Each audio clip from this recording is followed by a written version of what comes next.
Let the second half commence, and welcome. We have made it to Friday morning, and more importantly, we have made it to the end of the All-Star break, and Padres baseball is back later today here on 97.3 The Fan. Welcome into Ben and Woods. I am Ben Higgins. I am joined on my left here by Mr. Paulie Reinl. Good morning, Paulie. Hey, how are you? Of course, we got an empty chair this morning where Woodsy usually sits. Mm-hmm. Now, do we have an update on the big fellow? Depends on how you define update. Asked if he was alive after a night out, his first night out in Manchester. He did text me back and said yes.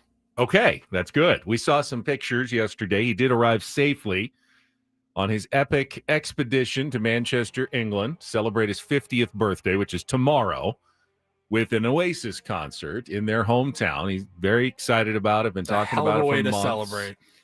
We did see, obviously, the pictures of him flying first class on British Airways that he sent us, his pod, his gourmet meal, his cocktails, his no jammies. Sleeping pod. Did not get his jammies. Could have gotten jammies. They offered him jammies. He said no. Arrived in London, spent some time at Heathrow Airport, enjoyed the lounge for British Airways, and then got on a puddle jumper to Manchester, England. Arrived late in our show yesterday, and then in the afternoon, we got the first picture of Woods at a authentic-looking English pub, consuming his first Guinness of the trip. Yeah. And then we saw a little pub meal, some steak and potatoes, it looked like. Yeah, a little steak frites maybe. And then after that, it was a bit more silent from Woods as the evening settled in. Assume he got to his hotel, checked in, and was doing okay. And now apparently sleeping in a little bit on a Friday morning, or in his case now, a Friday afternoon. Just, kind of getting off to a slow start here on his first full day of his holiday. He'll probably say, well, you guys don't understand. Over here, we have late starts to the day. It's you Americans wouldn't get it. I guess so. I mean, it is kind of weird that a guy who gets up at usually around 2:30 a.m. right. Pacific time has trouble waking up before 2 a.m. or 2 p.m.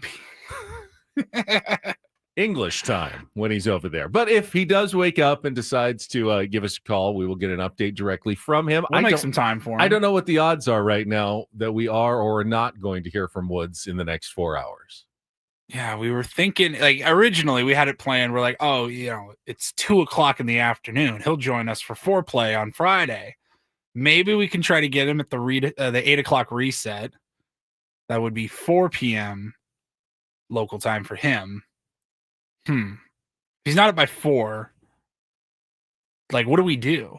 I don't know. Do we call his hotel? Is he going back out? I just want to make sure he makes it to the show tomorrow. Tomorrow night? That's really the only thing that I want to make. I don't care what else he does. I want to make sure he makes it to this show that he's been dreaming about for so long, ever since Oasis announced their reunion tour was going to happen, and he decided to make this like the trip of a lifetime to go over there. But Nate says, thank God Woodsy isn't going to a Coldplay show. Well, you never know. I mean, you're on vacation. I don't know if they're in Europe right now. They're not, because they were in Foxborough yesterday. Right. Oh, that's 2 days ago. Yeah, we talked about it. You had that story yesterday. You're the first person that told me about it, and then of course the rest of the day could not see anything else other than the tech CEO and his HR lady, interlocked arms on the Jumbotron at the Coldplay concert, getting caught absolutely red-handed, not with their spouses. That's like a script in a bad television show, right? Like you're having an affair with the head of HR? And to have it, revealed in that manner.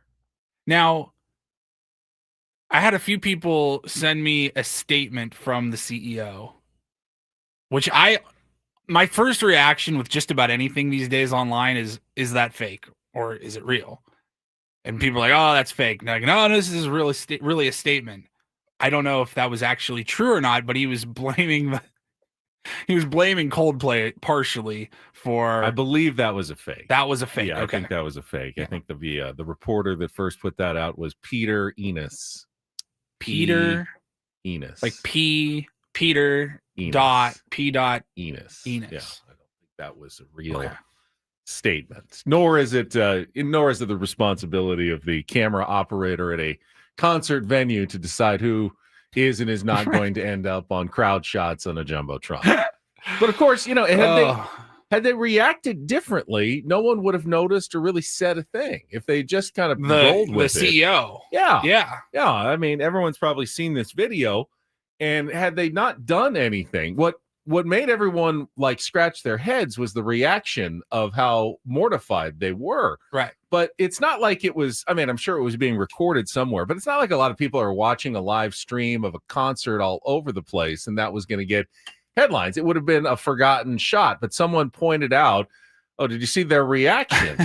And that, of course, made it into a big deal. So everyone wanted Chris to know. Martin from Coldplay was like, hey, don't be shy or whatever. Exactly. And if they hadn't done that, no one would have said a darn thing and, probably would have gotten away with it, just moved on with their lives. And instead it became the biggest international phenomenon and like meme, which as, of course, the behavior you can condemn. They're not the first people in history, of course, to have an extramarital affair. Mm-hmm.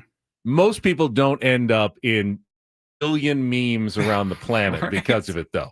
And to have that, and that's never going to go away. I mean, that's going to be one of those memes that you see 7 years from now. And you go, oh, yeah, I remember that guy, that girl. That's never, ever going away. They're one of their worst moments, He's obviously. Coldplay concert guy. He's going to be Coldplay forever. concert CEO for the rest of his life. Yeah. There's no getting around it. He'll be randomly on whatever social media app, is after Instagram and Twitter in like 15 years that we're all on. And he will see still that same shot and people using that as a meme to, got caught red-handed, just like this guy again, forever and ever and ever.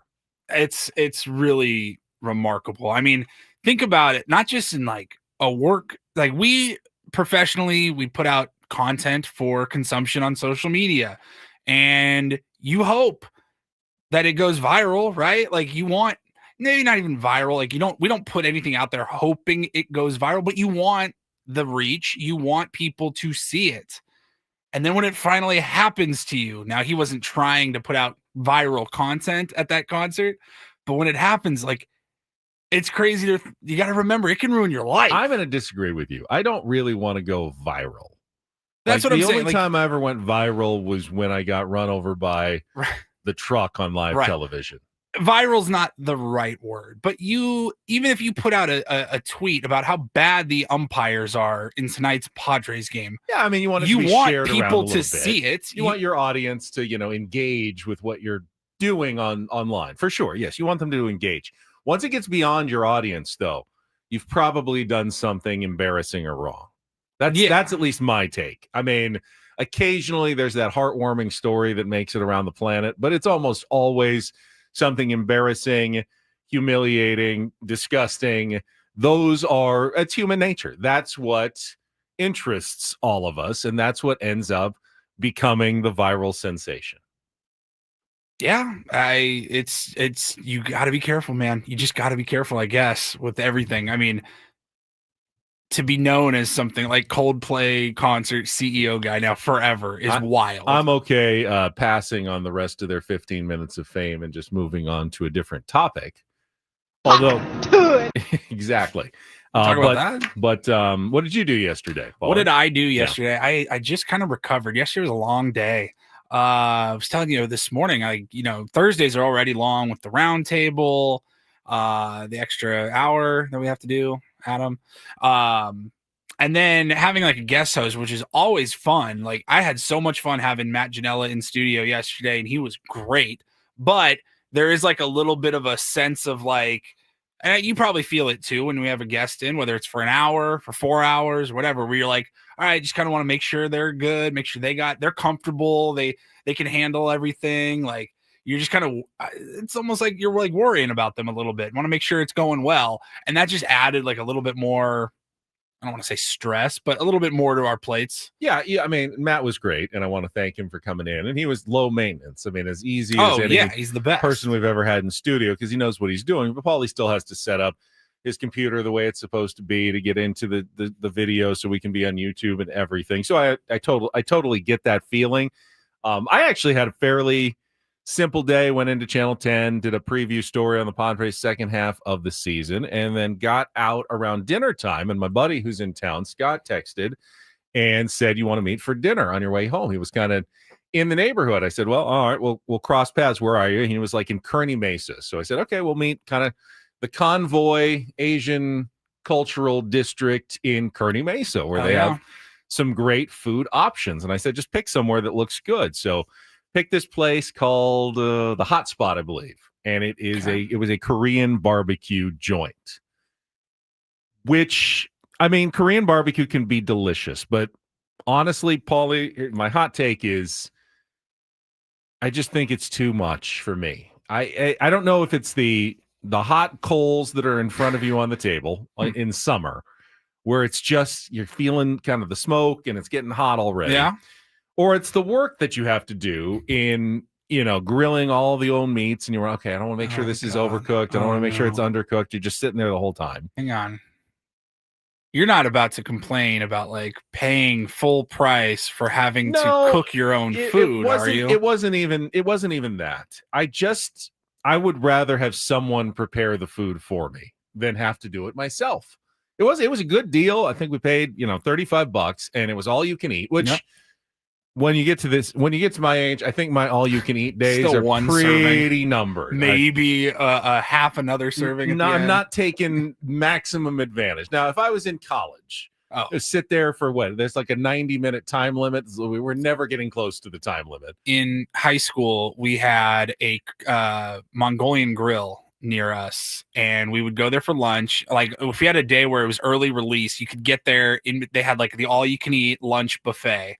And we would walk into there, 16, 17-year-old guys. We would go in there and you get this big bowl and you start with the noodles and then you add your meat and the veggies and whatever else you want. And we would pile it. Basically, they would let you, I'm sure things have changed now. They would let you pile that bowl literally as high as you could balance, walking it over to the grill.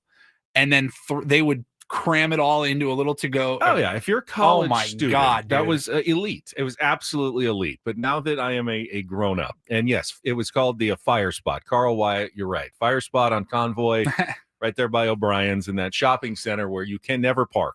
They're not charging for parking that they don't have, because you go in there and there's never a spot, which means it's popular. And this place was. We got there, it was right around opening. It's already like a line out front. It must be good. And it was. The food was good. But you get this list of, there's like 45 different meats that you can order to cook yourself. Yeah. And of course, because, we're Americans with an American palate, I'm afraid of half of them. The chicken gizzards, the chicken hearts, the goat, spleen or whatever. I'm just afraid to order, and it may be the best thing. Those may be like in Korean barbecue. But cooking it yourself gives you some pause. I have no idea how to cook it. I have no idea what it's going to taste like. So I'm afraid of half the menu items. So That's of course fair. you stick to I'll get the steak and I'll get the chicken and I'll get the shrimp. The shrimp, of course, still has the skin and everything on it. So you got to cook it and then kind of figure out a way to peel it and burn your fingers off. And it was delicious. The food was delicious. And I'm not complaining about the concept. Every other diner in there was extremely happy. They were really enjoying their meals. But for me now at age 49, soon to be 50, like Woods tomorrow, it was just a little too much. And I just think I need someone to prepare my meals, maybe even tell me what to order. Like, what's the special? Come on, what's the special of the house? Make sure I'm just getting it right. I want it cooked right. I want the right sauces on it. And then they have like 9 sauces. Like, I have no idea which sauce I'm supposed to dip anything in. They're just sitting there. Yeah. They're not even labeled. Like, I have no idea what any of this is. I guess I haven't been to Korean barbecue in a while, and I think the last time I went, now somebody said it's not really meant for 2 people. It's more of a group meal. That would help. And I think that absolutely makes a difference. Yeah, every plate they bring, I'm going, that's a lot of just that one thing that we're going to have to cook and then eat, just the 2 of us. Yeah. Plus, they threaten you that if you don't eat it all, if there's leftovers, you will be charged additional for waste. Like there's a $10 additional charge if you don't man. eat anything. So now all of a sudden you feel the pressure. pressure. Like you eat the first bite, you're like, this is so-so. And I've got this entire pile of it now that I've got to finish eating, or you're going to charge me extra for it at the end of the meal. So I had the stress of that part of the meal going as well. I get it. No, I get it. The last time I had Korean barbecue, I think, was out at Fantasy Camp, and I think you came with us. We had our team dinner. Now, we 15 guys there, maybe even more. So we had 2 long tables, and we had a couple of guys that knew what they were doing, and they knew exactly what to order, what goes with what, how to cook everything. Like they kind of ran the show. So they kind of helped be that like server and cook type role. And that made it a lot easier for me to just be like, oh, that sounds good. I'll try some of that. But I was always nervous. Like when they're like, hey, Paulie, why don't you cook up some of that beef or whatever? And I'm like, okay, I hope I'm doing it right. Like, I don't know. It looks ready. I think we'll try it. Jay in the middle says that's a quality place you went to, Ben. Good choice. I agree. The meats were all quality that we cooked. I was not like afraid of anything. Sauces were good. I think I got a sesame sauce and a ponzu sauce. They were both good. It was tasty, and I'm not trying to cast aspersions on any particular business. It was probably one of the best versions of Korean barbecue I've ever had. I just realized at some point I can't do the all you can eat. I don't want to cook it myself. I just want to go out and have just a meal that's already prepared, placed in front of me that I can then eat. Now, if you wanted to, because this is definitely my move, if you wanted to, I've never even looked into it. Can you order Korean barbecue to go? Will they prepare it and put it in a to-go box and order it for like takeout? I assume you can. Now, the only menu I understand that the majority of you can eat. I totally understand. The experience is going and doing it all yourself at the table. But if you just were like, God, that sounds really, really good, I just kind of want to go grab it and bring it home and eat it.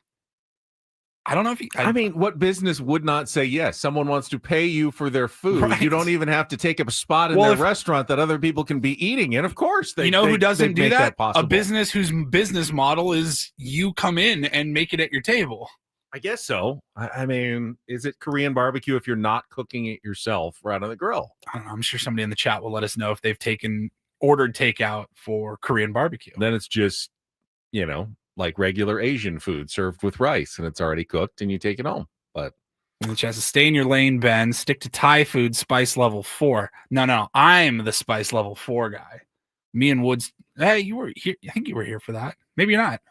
We somehow got into Thai food, and I told Woods I'm like a 4, and he lost his mind. He said he's 1. He said he had a 2 one time. I was not here for that. Okay, it must have been Monday. He said he had like a 2 one time, and it almost killed him. 2? Yeah. Is he a toddler?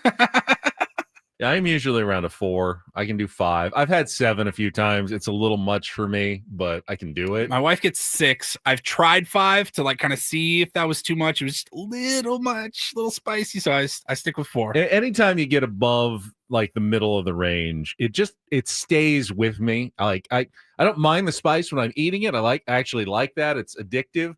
I just don't like 45 minutes after the meal for my mouth to still kind of be burning, and there's nothing I can do about it. And anytime you go beyond like 5, it's rough to get the spice level out of your system. So again, old people problems that I'm starting to deal with. Why don't we check traffic? I will set the menu. We've got a busy show today.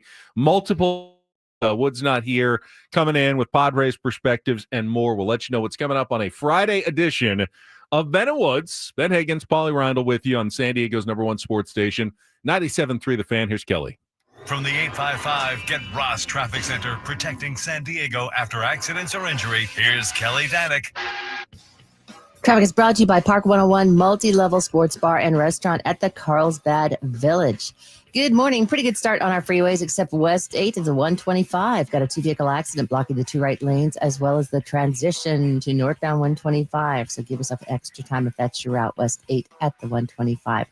Very quiet elsewhere around the county, including on the coastline. But, that's going to change as the day progresses. Yeah, opening day, Del Mar races. Gates open 11:30 this morning. First post, 2 o'clock. Going to be a fun day. And speaking of fun, Park 101 Sports Bar and Restaurant in Carlsbad. Catch the game with your fellow faithful this weekend as we take on Washington while sipping 22 ounces of Estrella Jalisco out of a souvenir bat. Park 101, Carlsbad Village, proud sponsor of the Padres Radio Network.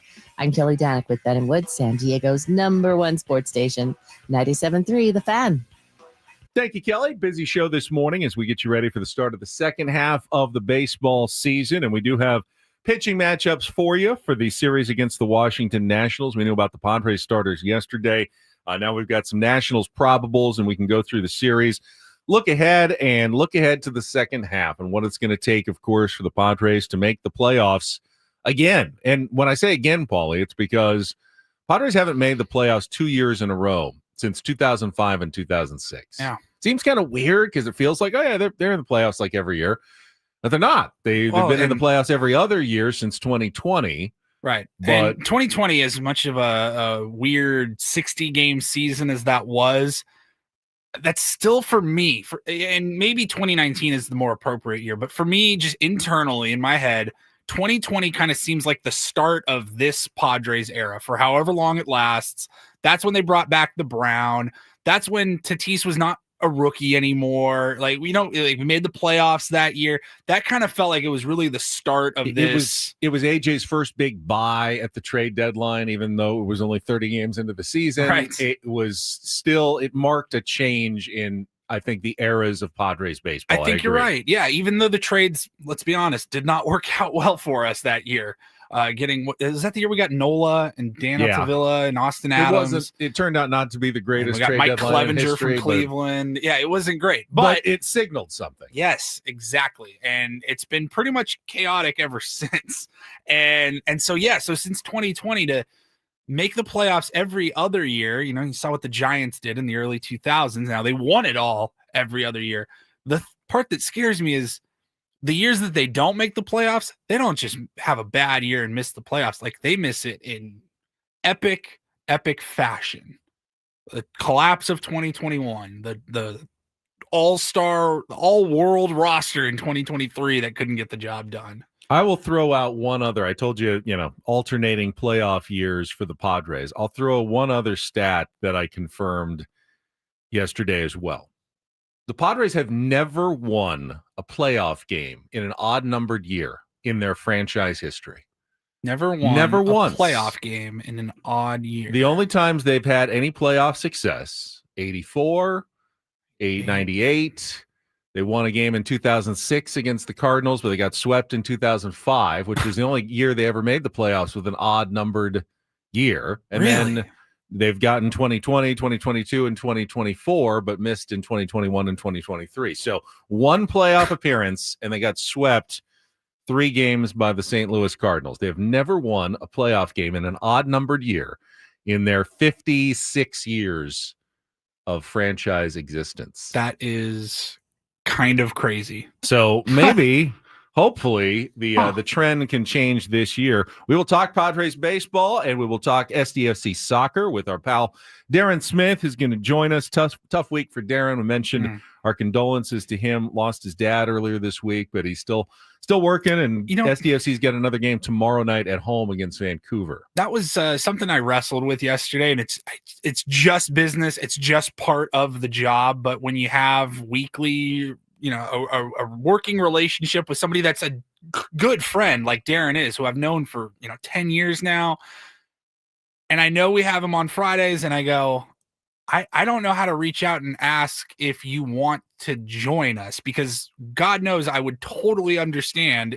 I would expect you to not be able to join us. I would expect you to be like, hey, I got family stuff going on. We got to get affairs in order. You know what I mean? Like that is a normal thing. Oh yeah, I was thinking that as well. And I still reached out, and I'm like, it's kind of an awkward position to be in. And I'm like, hey man, but then I knew he called the game on Wednesday night. I know you saw him on Wednesday at practice. So I'm like, all right, maybe he's using work and soccer as a bit of an escape to focus on something else for a few hours or whatever. So I reached out, and it was exactly what I expected. He goes, yeah, I got to get a bunch of stuff done this weekend, but totally down to join you guys. I've been using soccer. It's been helping me kind of focus on something else right now, but definitely always that weird, do I reach out? How do I reach out? Is this appropriate? Yeah, it's definitely kind of an awkward moment when, someone loses a loved one, and, you want to give them space, but you don't also want to like ignore them. And well, the worst thing would be if we don't even reach out to him.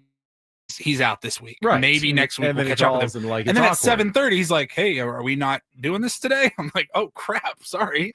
So Darren will join us at 7:30, and then it is a Friar Friday, and our guest today at 8:35 is going to be Chris Kemp. I love Chris. He's the Vice President of Amateur and International Scouting, was in charge of the recently completed drafts. So we'll talk about some of the new additions to the Padres organization, including their now third-ranked prospect, according to ESPN, Cruz Schoolcraft, jumps right into the top 3 after being selected in the first round. So we'll talk to Chris Kemp at 8:35, and then we'll welcome back in season Sammy in our 9 o'clock hour as he gets ready for his first pre and post game shows later today of the second half of the season. But when we come back, we'll get into the series against the Washington Nationals, and I'm going to start with some very, very potentially bad news for both teams, actually. Fantastic. Did not want to start this way for the second half, but hey, you might have to deal with it. That is coming up next with Ben and Woods, Paulie Reindl on San Diego's #1 sports station, 97.3 The Fan.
Hey players, things are about to get real here in San Diego.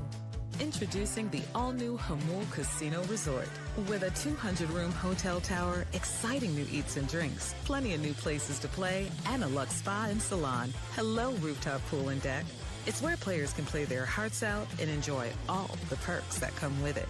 It gets real this summer at the all-new Hamul Casino Resort, the players' place.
Tier ones in our YouTube chat are much too smart for me to throw any teases out there before they quickly figure out what I'm talking about. And I said potentially bad news for the Padres and Nationals. Of course, as we are just so eager to get baseball back today, there is a potential for bad weather in Washington, D.C. It's the only game that really seems to be threatened by bad weather today.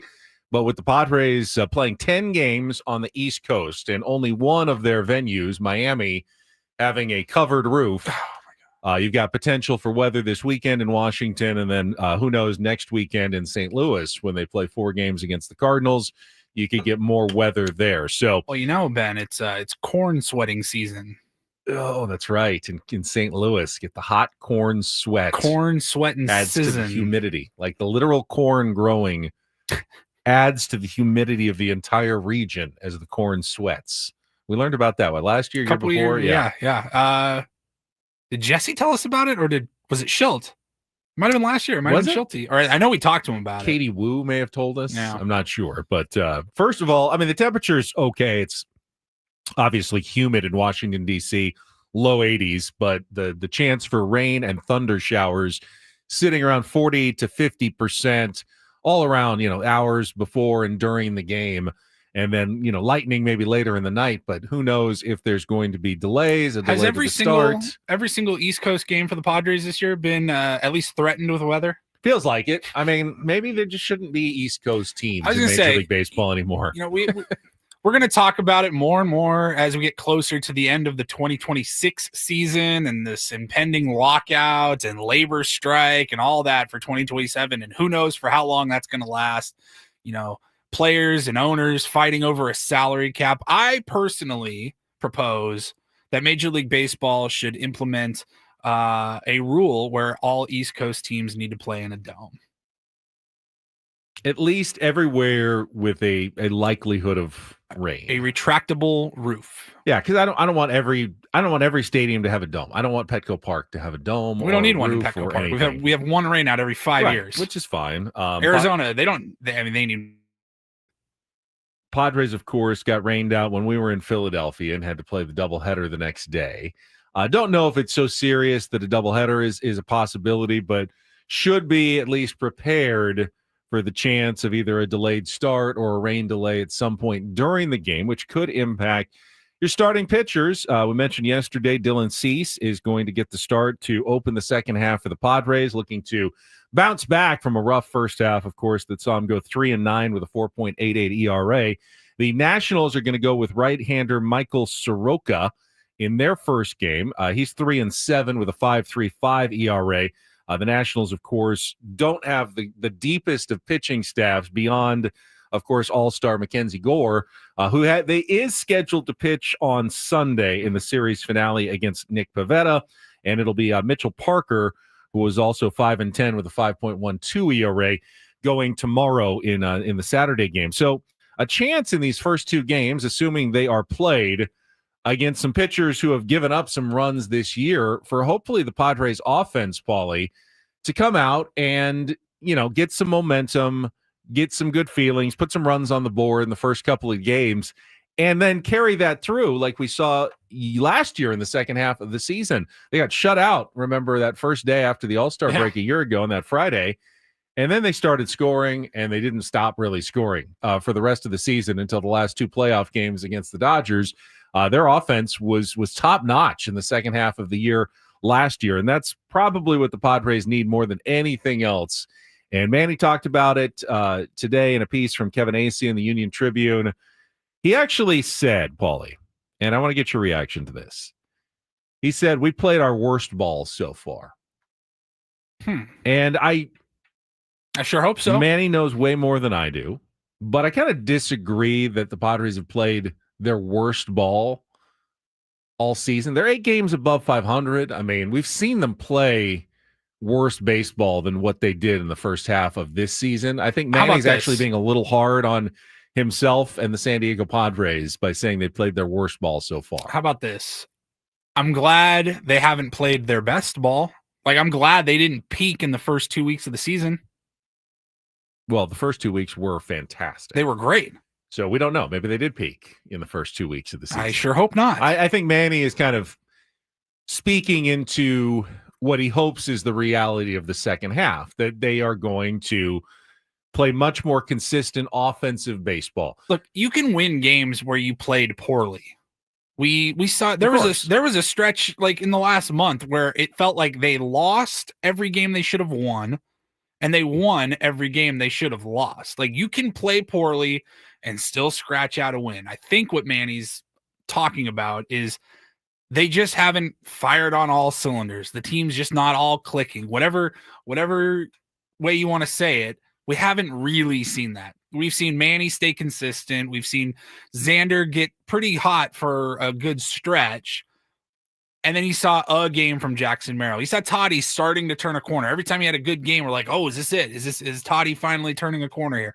We haven't seen like all three of those guys in particular firing at the same time. And one of the points that Kevin Acee made, which is true, is that because the Padres don't hit a lot of home runs, their only way to consistently put up offense is to have multiple guys all hitting well at the same time.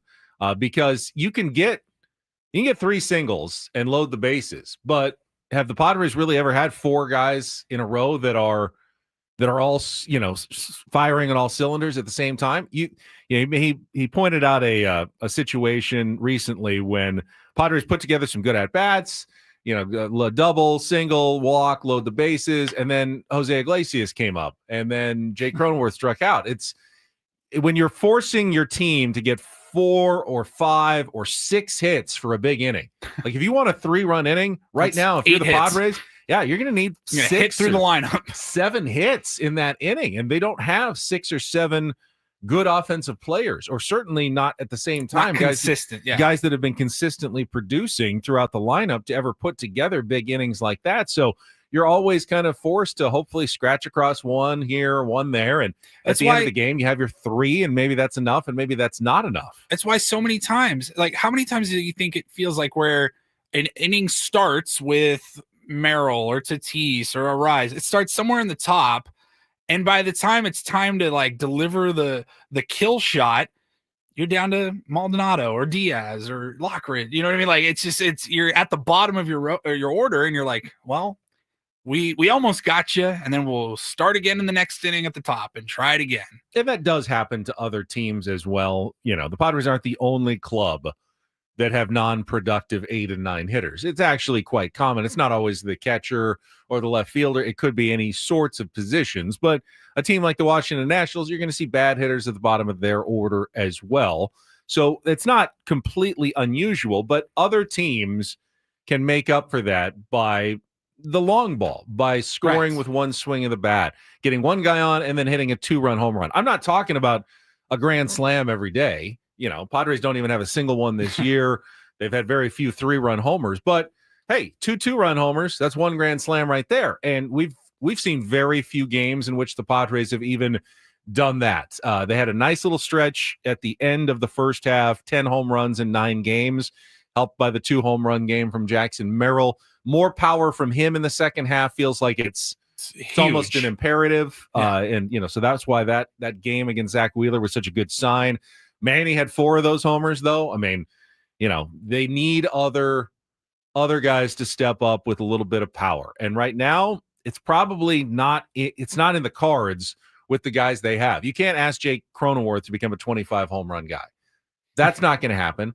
Gavin Sheets has done, I think, anything you can ask Gavin Sheets to do, and I assume he will contribute another 8 or 9 home runs in the second half, get above 20. He's been great. He has been a delight. And as scary as it was to watch him in left field early on this season, he's really improved, I think, to the point where I think he's even serviceable out there in left field. And maybe left field isn't as much of a glaring need for AJ Preller as it was, I don't know, a month ago, 6 weeks ago. Xander Bogaerts, while his offensive game has significantly improved over month. I mean, he's hitting like 378.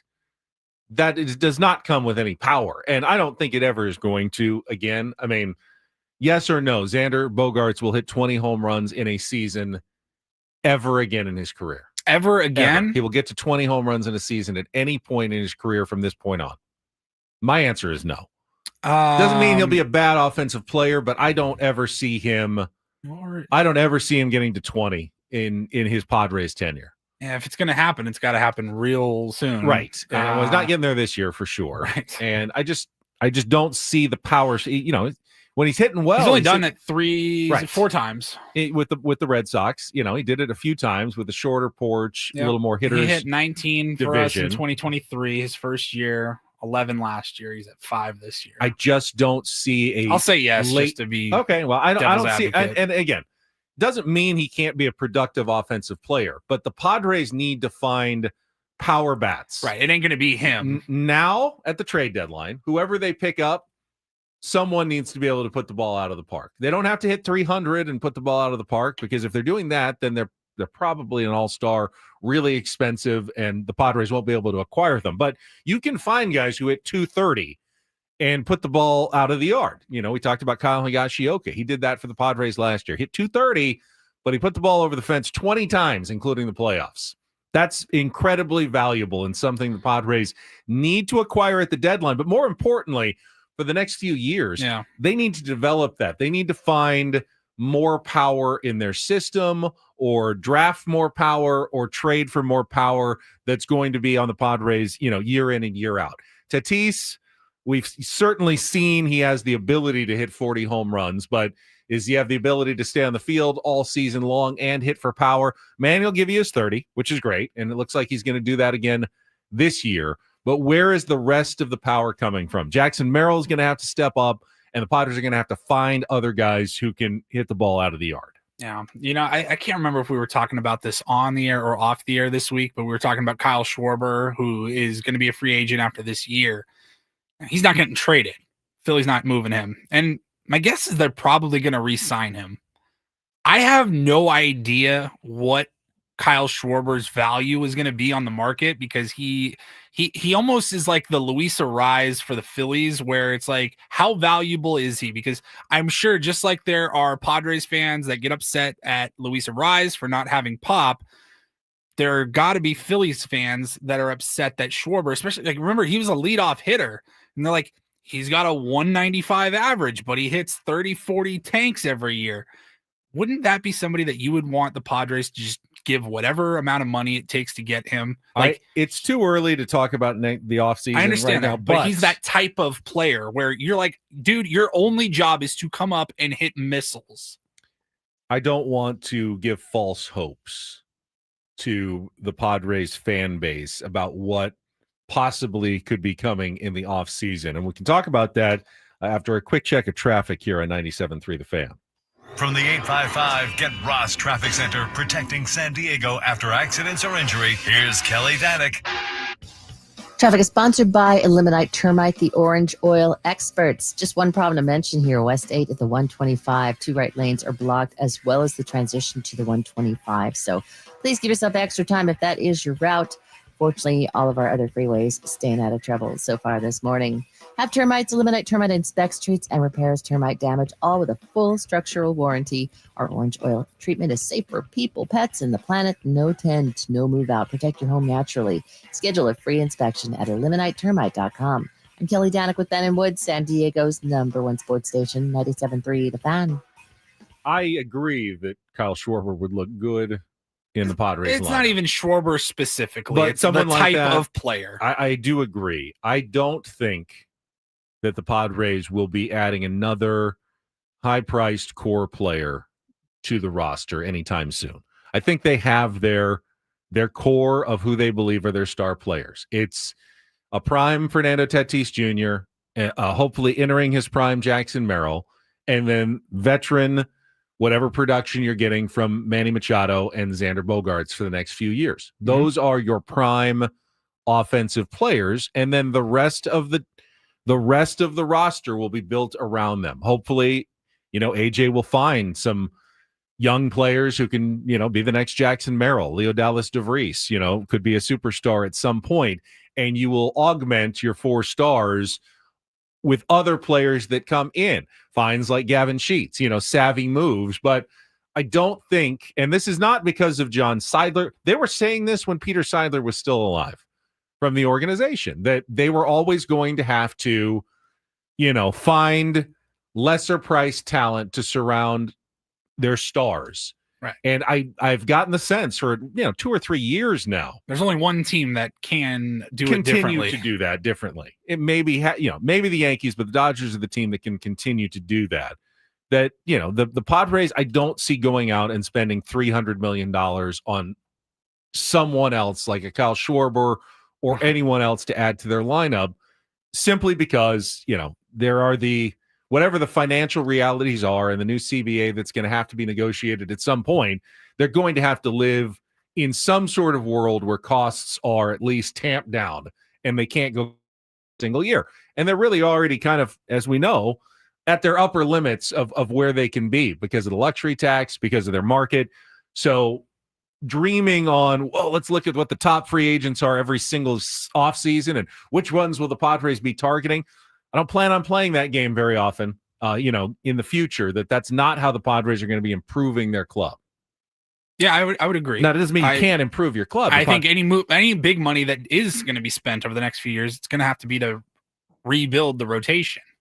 What do you do with Michael King? like with Nick Pivetta. I mean, what an incredibly good signing that was. It wasn't free, but it wasn't also an he was willing to be creative one. And he was willing to be creative. And the Padres, that was a huge win for the Padres to get Nick Pivetta. I expect Nick Pivetta level signings, maybe with position players as well, but mostly they've got to continue to hit on some younger guys like Leo, maybe Ethan Salas, if he makes it through this trade deadline.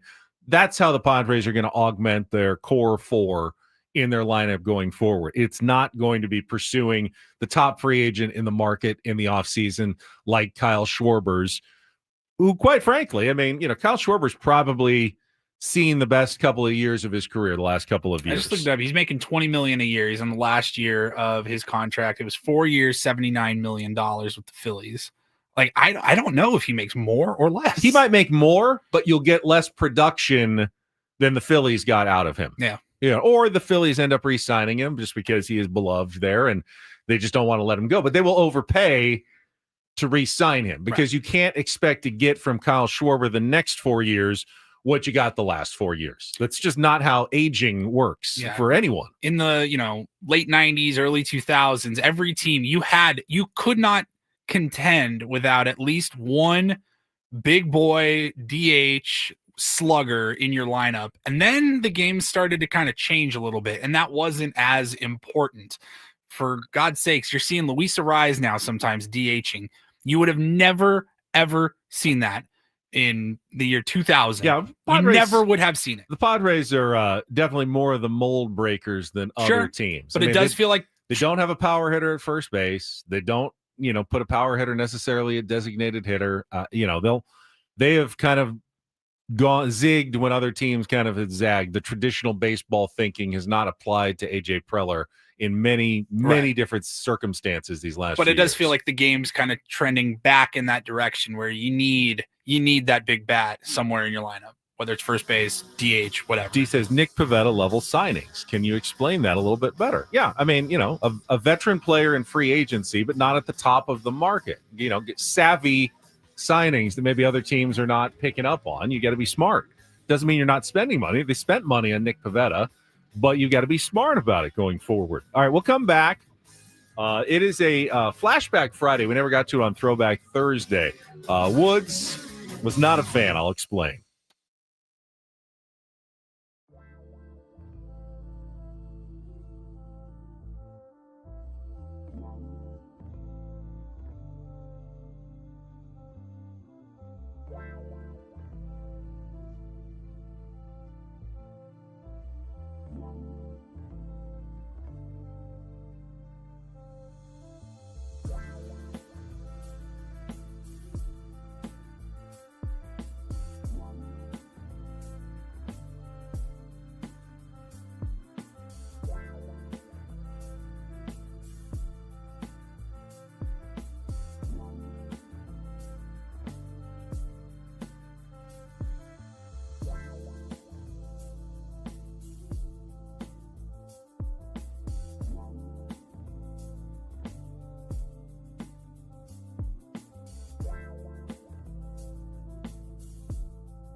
Be teaming up with Kimberly Hunt to anchor the news later today on Channel 10.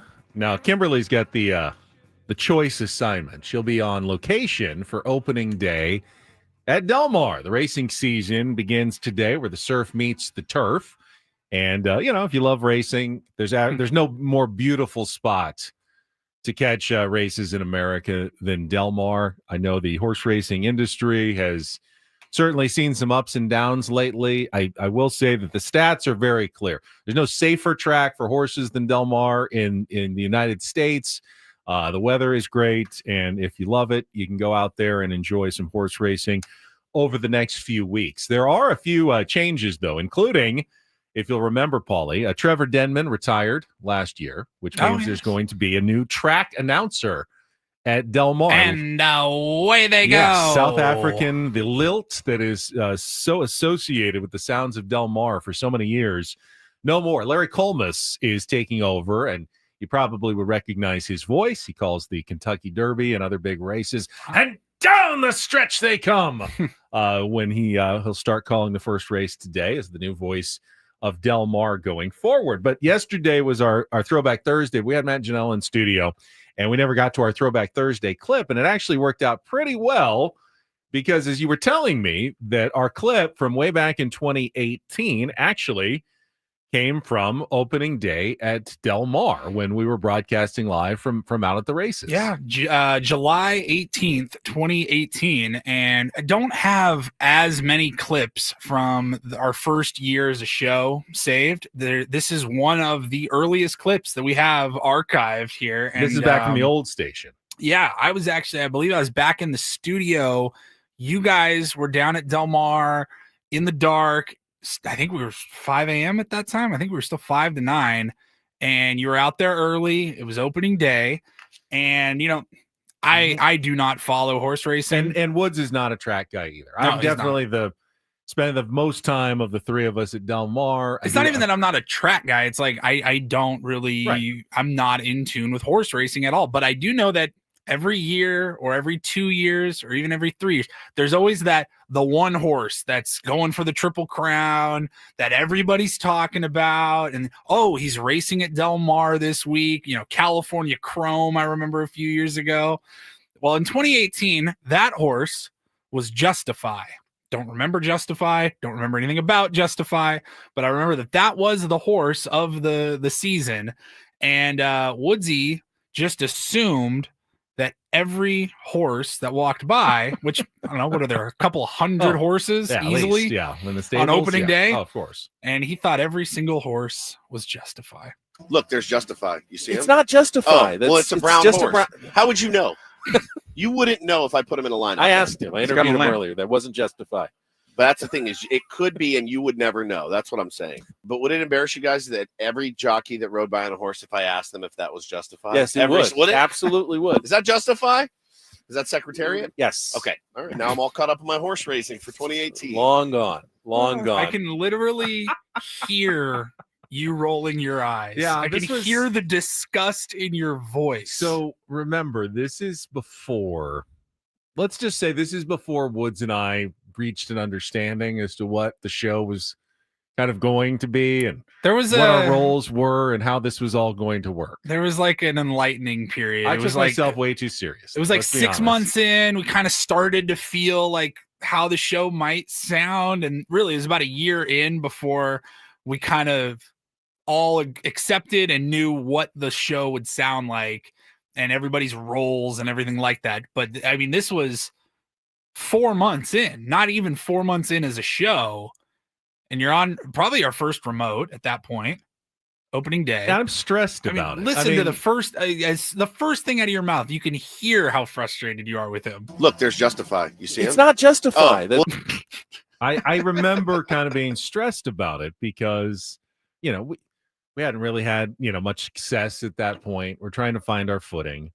And, you go out into these remote broadcasts. You want to put your best foot forward. There's people watching. There's, people at Del Mar want to make sure you do a good job. You don't want to embarrass the station. So all I really am caring about at that point is I want to seem like we are a professional radio show. It's not Justify. Well, it's a brown horse. How would you know? that knows what they're doing, that knows what they're talking about, that's not going to embarrass ourselves or the radio station or the racetrack by being there. And then, of course, Woods is Woods, and completely, everything to him is just a source of humor and to poke fun, and don't take it that seriously. And when he starts in on his justifies, I go, this is so embarrassing for us. You were mortified. I was weren't you? mortified. Yes, I was embarrassed. Those are your people, Del Mar. I would like to think that 7 years later, I've loosened up just a little bit. And the three of us have reached an understanding, and we had now an amazing tier 1 audience out there that understands kind of what we're going for on the program. Exactly. And things would be much different if we went out and broadcast at Del Mar.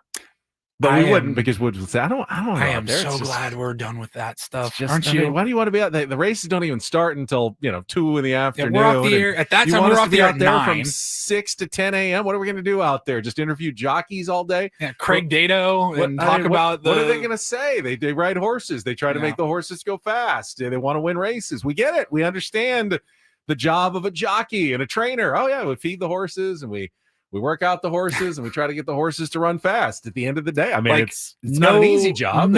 Look, there will be a lot of celebrities, a lot of big names there, but not at 8 a.m. They're all getting ready still.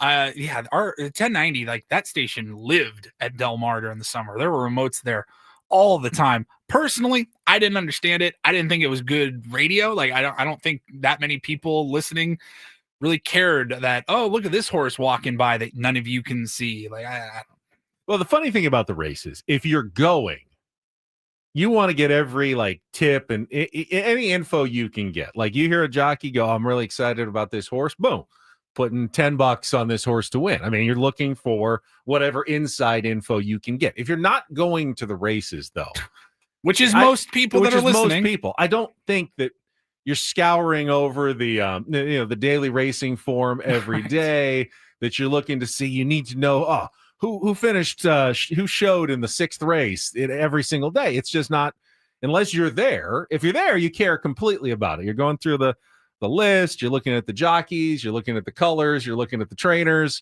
It's all kind of fun and counterpoint. Important. Today in particular, nobody cares about that kind of stuff. That's true. Anybody Opening that's day going today doesn't give a crap about any of the races. The hat contest. Yeah. It's what are you wearing? Outfits, who are you going to? What are you drinking? What box are you sitting in? Yeah, that's true. What celebrities are there? Nobody cares about the odds of any races or anything like that today. I mean, people they'll care tomorrow. Put money on it because that's part of the fun. But it's not the most serious of racing days for the diehards. It's like opening day in baseball and then Tony Gwynn opening day. Tomorrow is when your track diehards are probably like, okay, finally get all these people out here who are just there for the fashions and the socializing, and we can get down to the racing for tomorrow's races. That clip makes me laugh. That is time. It's so indicative of how we've evolved as a show. I also hear the evolution of Woodsy's voice. He sounds different now. But that's the thing, is it could be, and you would never know. That's what I'm saying. He's grown into his voice a little bit more. Is that him, or is that just the microphone on remote? He's definitely. But would it embarrass you guys that every jockey that rode by on a horse, if I asked them if that was just his voice is deeper? So much yelling at kids. It's perhaps worn his. Yeah, I don't think he's been chain smoking behind our back, so that's probably not it. Has my voice changed, or is my voice pretty much the same? What do you think? Would it? Absolutely would. Is that Justify? Yeah, you sound kind of the same. It's not Justify. Well, it's a brown horse. How would you know? You sound the same. I pretty much sound the same. I bet I sound atrocious from 7 years ago compared to now. I'm trying to think if your voice has changed that much. I think you're more comfortable on the air, which is important. Sure. Definitely. I would hope so. In the first years, 7, 8 years, I think you were a little more nervous to crack the microphone and speak during the show. Now it's very, I think, comfortable for you to chime in whenever or co-host on a day like this when Woods is not here and you have to say more. Part of that I think is funny because every week when I'm looking through our Throwback Thursday clips and trying to find something good from back in the day, I said I don't have a whole lot saved like from our first year as a show from the old station. And it's not to say I didn't go and pull stuff, because I did. I took like a folder with sound bites and stuff like that, things that I thought may be useful in the future. I'll be honest, I don't think any of us thought this show would last 7 years. I didn't think, 7 years from now, I'm going to be wanting to pull some funny clips from this week. I didn't think. By the way, that's not because we didn't think the others were talented or good broadcasters. No. That just doesn't happen. That's the nature of radio. Right. Shows just don't last. You're lucky if you get a show that lasts a year or two. That was always my experience. So the fact that you're like, this will be fun for a couple of years, maybe. Yeah, still here and going strong amazes me, and really appreciate all the tier ones out there that spend their time with us every morning. Quickly want to give you an update for the golf fans out there. As long as we're talking about the niche sports like horse racing, might as well throw in an update from the second round of the Open Championship at Royal Portrush in Northern Ireland. And we've got a recent champion back on top of the leaderboard, American Brian Harmon, the little lefty who won a couple of years ago at Hoylake, shot a 6-under 65 today, and is now 8 under in the clubhouse and leads by 1 over Haotong Lee, who's at 7 under. He was one of the first-round leaders. He's 3 under today, 7 under for the tournament.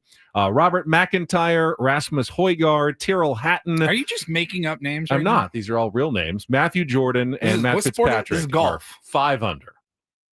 Yes. Just wondering. And then a bunch of Americans at 4 under. Tony Finau, Harris English, and Keegan Bradley, the Ryder Cup captain. He's at 3 under after a 4 under 67. So he is continuing to make his push toward making his own Ryder Cup team. He's gotten himself into the top 10. Rory McIlroy is also at 3 under. Scotty Scheffler is yet to start his second round. He is 3 under after a 68 yesterday. He'll tee off right about now on the first hole, which is, by the way, you play enough golf to know this, Paulie. The first hole at Portrush is kind of a nightmare because for whatever reason, it's a narrow fairway. And then on both sides, it's just OB. They just have stakes like a few yards off the fairway. So if you don't hit it straight, you're OB. And one of the first round leaders yesterday, the guy I hadn't really heard of, what was his name? He made an 8 on the first hole today. Blasted his first one out of bounds. Well, this is what Rory McIlroy did it 6 years ago. Northern Ireland, I'm coming home. He made an 8 on the first hole. Hit with his first shot out of bounds and made a quadruple bogey. So it's like the worst hole. When you play golf, all you want on the first hole is a big, giant, wide fairway that you really can't do any damage on your first shot because you're not really feeling it yet. And they put these guys through. It's like torture on the first hole to have out of bounds on both sides. Yeah, you better hit a straight one or you're starting your round with a giant number and you're just going to be trying to climb out of it the entire day. I hate starting a round of golf more than like anything in sports. I know, it's so hard. And it's supposed to be so fun. You're like, I got my boys here. We're about to have a fun round of golf. But the first hole, whether there's a group waiting behind you and they're just sitting there watching you, or the starter is just sitting there watching you, you're like, please don't make an ass out of myself. I hate it. Jacob Skov Olesen, an 8 on the first hole, and he's back down to even for the tournament.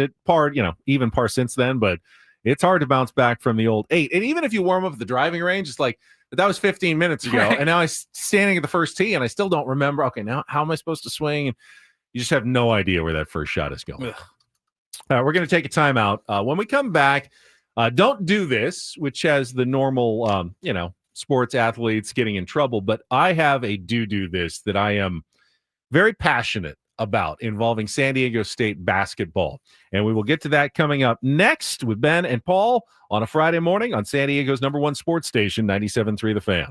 Gambling problem? Call 1-800-GAMBLER. GEGE 000-466. For a full list of games and rules, play at 7 Mile Casino. Visit 7milecasino.com. Looking for something to do this weekend? May I suggest the short trip down the 5 freeway to Chula Vista to enjoy 7 Mile Casino. Here's what you're going to do. When you walk into 7 Mile Casino, which is you park, you walk right in. It's really simple. You'll see the tables right in front of you, California-style blackjack tables in the front, and then onto the right, you'll have your Texas Hold'em tables, and then over to the left in the back, Pai Gow Poker and Baccarat. It's an upscale, friendly card room. You're going to go in, and it feels like I'm in like a cool club.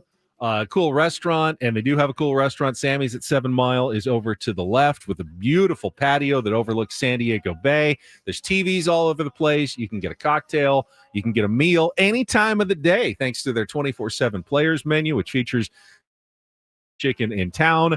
Plus, the weekend brunch, sensational, voted best in the South County, Saturdays and Sundays from 9 a.m. to 3 p.m. So I've just given you about 12 different reasons to head down to 7 Mile Casino. But the biggest, the convenience. No long drive into the East County, no big parking garage to navigate. It's simply a short drive again down the 5, west side of the 5 in Chula Vista, right there on Bay Boulevard. Check it out today. Check it out this weekend at 7 Mile Casino, just 7 minutes from downtown.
Hey players, things are about to get real here in San Diego. Introducing the all-new Hamul Casino Resort. With a 200-room hotel tower, exciting new eats and drinks, plenty of new places to play, and a luxe spa and salon. Hello, rooftop pool and deck. It's where players can play their hearts out and enjoy all the perks that come with it. It gets real this summer at the all-new Hamul Casino Resort, the players' place.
Don't do this on a Friday, brought to you by Trust and Will. Don't Leave your entire estate, house, kids, and life savings up to chance if and when you die. do Set up a trust or will online at trustandwill.com. this. Is a lot more affordable than you think. Visit trustandwill.com for more info. How do you do that so easily without like me needing to look at you or point at you as I do with Woods, who does it every single day, yet never seems to be ready for Always it? forgets. Always forgets. I don't know. All right, I will get us started in the NFL with a follow-up on a DDT story from way back in March 2024. Of course, reported back then that Rashee Rice, wide receiver of the Kansas City Chiefs, was involved in a racing accident on a highway in Dallas, was going 119 in a Lamborghini sport utility vehicle, caused a crash that resulted in injuries. He was charged, and yesterday, Rashee Rice was sentenced to 30 days in jail, 5 years of probation for his role in the multi-car crash. Rashee Rice released a statement, said, "Last March, I was involved in a high-speed accident in Dallas. There have been a lot of sleepless nights thinking about the damages that my actions caused, and I will continue working within my means to make sure that everyone impacted will be made whole. I urge everyone to mind the speed limit, drive safe, and drive smart." He also paid, I think, $119,000 in damages to the victims for injuries and pain and suffering. The NFL will now get to have their say and expected to issue a multi-game suspension at some point in this season for Rashee Rice. Now, he is allowed, apparently, to serve his 30 days anytime he wants in the next 5 years. Oh, okay. So he can pick off-season. Instead of having a cool off-season trip planned maybe after this year, he can have a cool off-season 30 days in the slammer planned for next off-season. Yeah. But that's up to him, That apparently. will happen. You know what else is just disturbing is that there's this trend going on that we have talked about time and time again over the last like 6 months to a year here on Don't Do This. And it happened again Tuesday night during the All-Star game. Ketel Marte was playing in the All-Star game. So he was in Atlanta. He was not at his Scottsdale residence that was broken into and burglarized again. Now, this has been a long trend of high-profile athletes with a lot of money having their homes broken into, burglarized, having jewelry, money, whatever, stolen out of their home. And I don't know what the solution is. It says Scottsdale police investigated a high-dollar residential burglary believed to have happened Tuesday night during the All-Star game. Numerous personal items and jewelry were stolen from Marte. No one was at home when the burglary occurred. Says he owns a home on the blah, blah, blah, blah, blah. Like, I don't know what Did you needs say he owns a home on the blah, blah, blah, blah, the blah, block. blah, Yeah, blah, I'm blah? Okay. skimming through real quick. I don't know what needs to happen. We saw this in the NFL. We've seen this in MLB. I think some NBA players have had their homes burglarized, especially when you know the team's out of town, the player's not there. And if it's an all-star game, you're thinking, well, anybody that's living at his home is probably at the all-star game with him. So this one's an easy target. Like, do the leagues need to strike a deal with some sort of a security company in each market to like get a discounted rate to have people help out? I don't know. I don't know what to do. Elisa says solution would be security while they're not home. I don't know how feasible it is, though, for every professional athlete that is playing in a game to all have like a private security service for every single game. I mean, for an NFL game, you're talking about between the rosters and the injured players, 115, 120 people that all are hiring private security for their homes. Now, maybe it's just the star players. Okay. Maybe it's the away teams. But how do you know, who they're targeting? They all make decent money. They all have, generally nice possessions, jewelry, cars. You're not wrong. How about this? Get a deal with a security company in each team's market where it allows the athletes to then choose for themselves. If like, hey, if you rent an Airbnb, if you rent it for 3 nights, it's going to be $250 a night. If you rent it for a month, it'll drop down to like 150. Maybe they can get a discounted rate where they know, like, don't they have like in the NFL, you have like a personal Uber, like a ride share service that's only for NFL players. You will never, well, you will get DUIs because people don't use it, but like you have the option to always have a ride available so that you don't get a DUI. What if they had that option available where if you want to pay, it won't cost as much as it does normally, but it's up to you if you want to employ some security while you're on the road for this road trip or for the All-Star game or anything. That's probably the most reasonable sounding solution. It'd be nice if, criminals weren't taking advantage of the situation. I have a much more fun and dangerous solution. Oh, bad boy Ben, here we go. Booby traps. I don't know if you're watching a show, like MacGyver would always have to break into a house with like laser grids that would activate machine guns and, explosive doors and all kinds of tricks. You set up your house with booby traps. That will deter criminals more than perhaps security or anything else. Lethal booby traps. Yeah. There's Say it one more probably lethal booby traps. Thank you. I see somebody in the chat here. It doesn't happen that often, does it? I mean, look, in the grand scheme of things, no, there's thousands of professional athletes, and this happens once every few weeks or a month. I get it. Yeah, Keegan says Home Alone. It's the plot of Home Alone right there. They knew they were on vacation. Someone had to booby trap the home to I keep hate it to safe. ask, you have seen Home Alone. I have seen Home Alone, Okay. of course, yes. I was thinking more lethal. Those were more comical booby traps. I was kind of going you want like the more- Indiana Jones. Yeah, Indiana Jones. There you go. Booby traps. Move the necklace, and you got to move something else the same weight. Goonies. Yeah. The Goonies. Yeah. Perfect. You have to play a skull-filled piano to get into their safe for their jewelry. I've been to the Goonies house. It was Have fun. you? Yeah. In Oregon? Astoria, Oregon. Oregon. It was right on the way to where we would vacation on the Oregon coast growing up. And the house for the Goonies is on the same block in this very small, tiny little coastal town in Oregon. It's on the same block as the school from Kindergarten Cop with Arnold Schwarzenegger. It's a cool little town looking, at least in the movie. It is. It's great. Never been It's a there. lot of fun.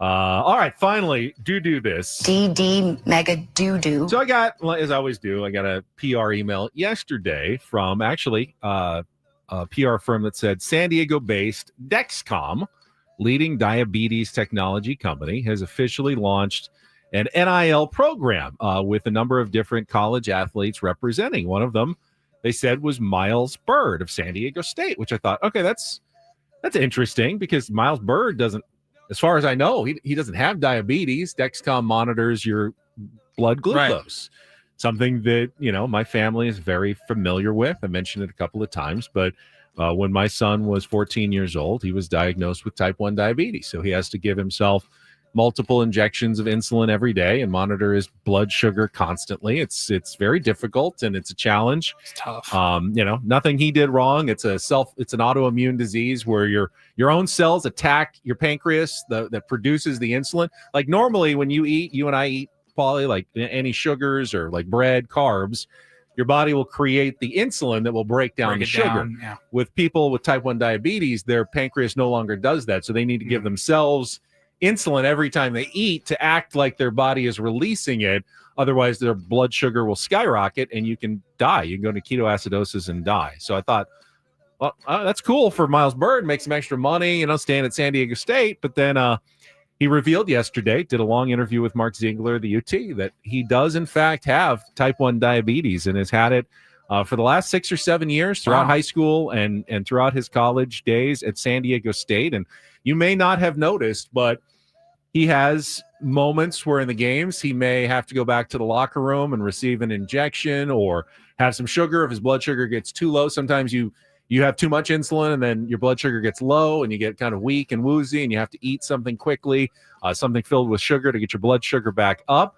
The trainers at San Diego State also monitor it with his Dexcom, and sometimes even now in the last season, as he's gotten more comfortable, they'll give him a quick injection under a towel just during a timeout in the huddle to keep him going. But it's something he's had to deal with and a real challenge because your blood sugar gets off, you don't feel right, especially when you're exercising and you're out on the court. Yeah. So it's just another thing that he's had to kind of worry about during his career. And I felt bad because he said he was kind of ashamed. He didn't want any of the kids at school to know he hit his Dexcom.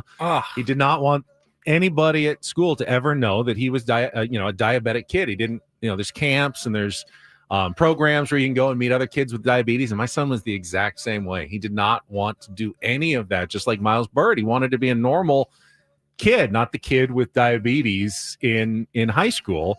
But ultimately, what Miles Bird is doing here and why it's a do this is because he is showing everybody, what this is. Knowledge is power. He obviously he's done nothing to be nothing embarrassed wrong. about or And in ashamed fact, of. he should be extremely proud for how he is handling it and becoming a top Division I college basketball athlete, despite dealing with this condition that you'll have to deal with for the rest of your life. Hopefully, someday they'll figure out a way that they can maybe reverse type 1 diabetes or prevent it from ever happening. But it really is fairly random.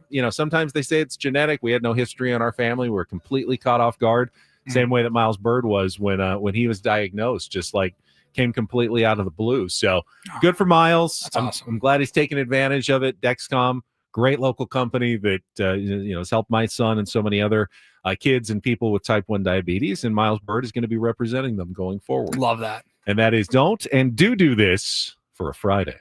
That was Don't Do This with Ben and Woods on 97.3 The Fan. All right, when we come back, we will be joined by our friend Darren Smith from SDFC, broadcaster, coming off a tough 1-0 loss on Wednesday and another huge game tomorrow against the Vancouver Whitecaps at Snapdragon Stadium, and also get his thoughts on the start of the second half of the season for the Padres. That's coming up next on San Diego's #1 sports station, 97.3 The Fan.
Hey players, things are about to get real here in San Diego. Introducing the all-new Hamul Casino Resort. With a 200-room hotel tower, exciting new eats and drinks, plenty of new places to play, and a luxe spa and salon. Hello, rooftop pool and deck. It's where players can play their hearts out and enjoy all the perks that come with it. It gets real this summer at the all-new Hamul Casino Resort, the players' place.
So far in their first season, SDFC has literally bounced back from just about every challenge they've faced. Hasn't been that many challenges, but they have always bounced back. They will have another opportunity to do so tomorrow night at Snapdragon Stadium in a battle for first place in the MLS.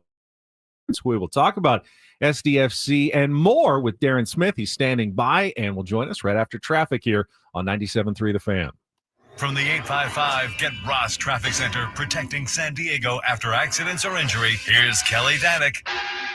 Traffic is brought to you by Park 101 Multi-Level Sports Bar and Restaurant at the Carlsbad Village. Well, guys, lots of good news out here. I don't want to jinx anything, but yeah, definitely looking at Friday-like conditions. Everyone's doing a good job of staying out of trouble. Just seeing a little minor slowing in the usual spots. Westbound 52, you got some company out of Santee, but not as busy as Monday through Thursday. Park 101 Sports Bar and Restaurant in Carlsbad. Catch the game with your fellow faithful this weekend as we take on Washington while sipping 22 ounces of Estrella Jalisco out of a souvenir bat. Hey, Park 101, Carlsbad Village, proud sponsor of the Padres Radio Network. I'm Kelly Danek with Ben and Woods, San Diego's #1 sports station, 97.3 The Fan. And we're joined right now by SDFC broadcaster. Got to see him down there at training down in El Cajon earlier this week, Darren Smith. Before we do anything else, Darren, just want to say on behalf of all of us, Tier 1s, so sorry for the loss of your father earlier this week. Our hearts go out to you. Well, thank you. I appreciate that. I appreciate you saying it, Ben and Paul, and appreciate you guys sending your private messages as well. So I know you guys are much better at talking about your personal lives, but this was something I did get to share with the audience, and I appreciated the way that they all offered their support as well. So thank you very much. He was a good guy and good man, and big reason why I'm in sports broadcasting. So I appreciate you saying that. I heard the beginning of your broadcast just saying how, would want you to be there doing the game. I'm sure you were hoping for kind of a fun, big win for SDFC on Wednesday. And of course, they did not provide that for you in a 1-0 loss at home, which was a really rough outcome there against Toronto FC. Yeah, it was. I know. I sort of joked on our podcast on Section 1904. I said, yeah, I think one of the stages of grieving is having to watch a crummy soccer match, right? Yeah, I mean, it was a slog of a game. And, I think there were lots of reasons for that. You were out there at training. It was good to see you, Ben, out there asking questions to Mike Ivaris. And, they didn't have enough players to practice 11 on 11. It's a short week. The referees, the injuries. Toronto came in here and they wanted to play a certain way. They wanted to muck it up.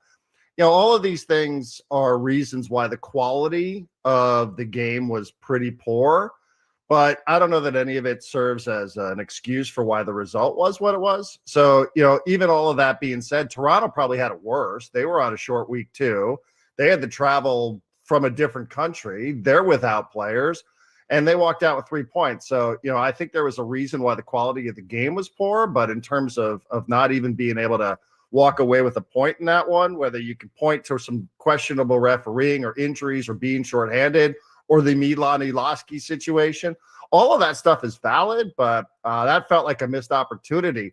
However, I will say tomorrow night, Snapdragon Stadium, you have a way of washing away a lot of that with a win against Vancouver. That's an opponent from the Eastern Conference that, probably wasn't, it was a great situation. It was a great opportunity. But now when you have the second place team in the Western Conference coming in here on a Saturday night, to me, this is a great way to put a nice piece of deodorant on that stinker from Wednesday night.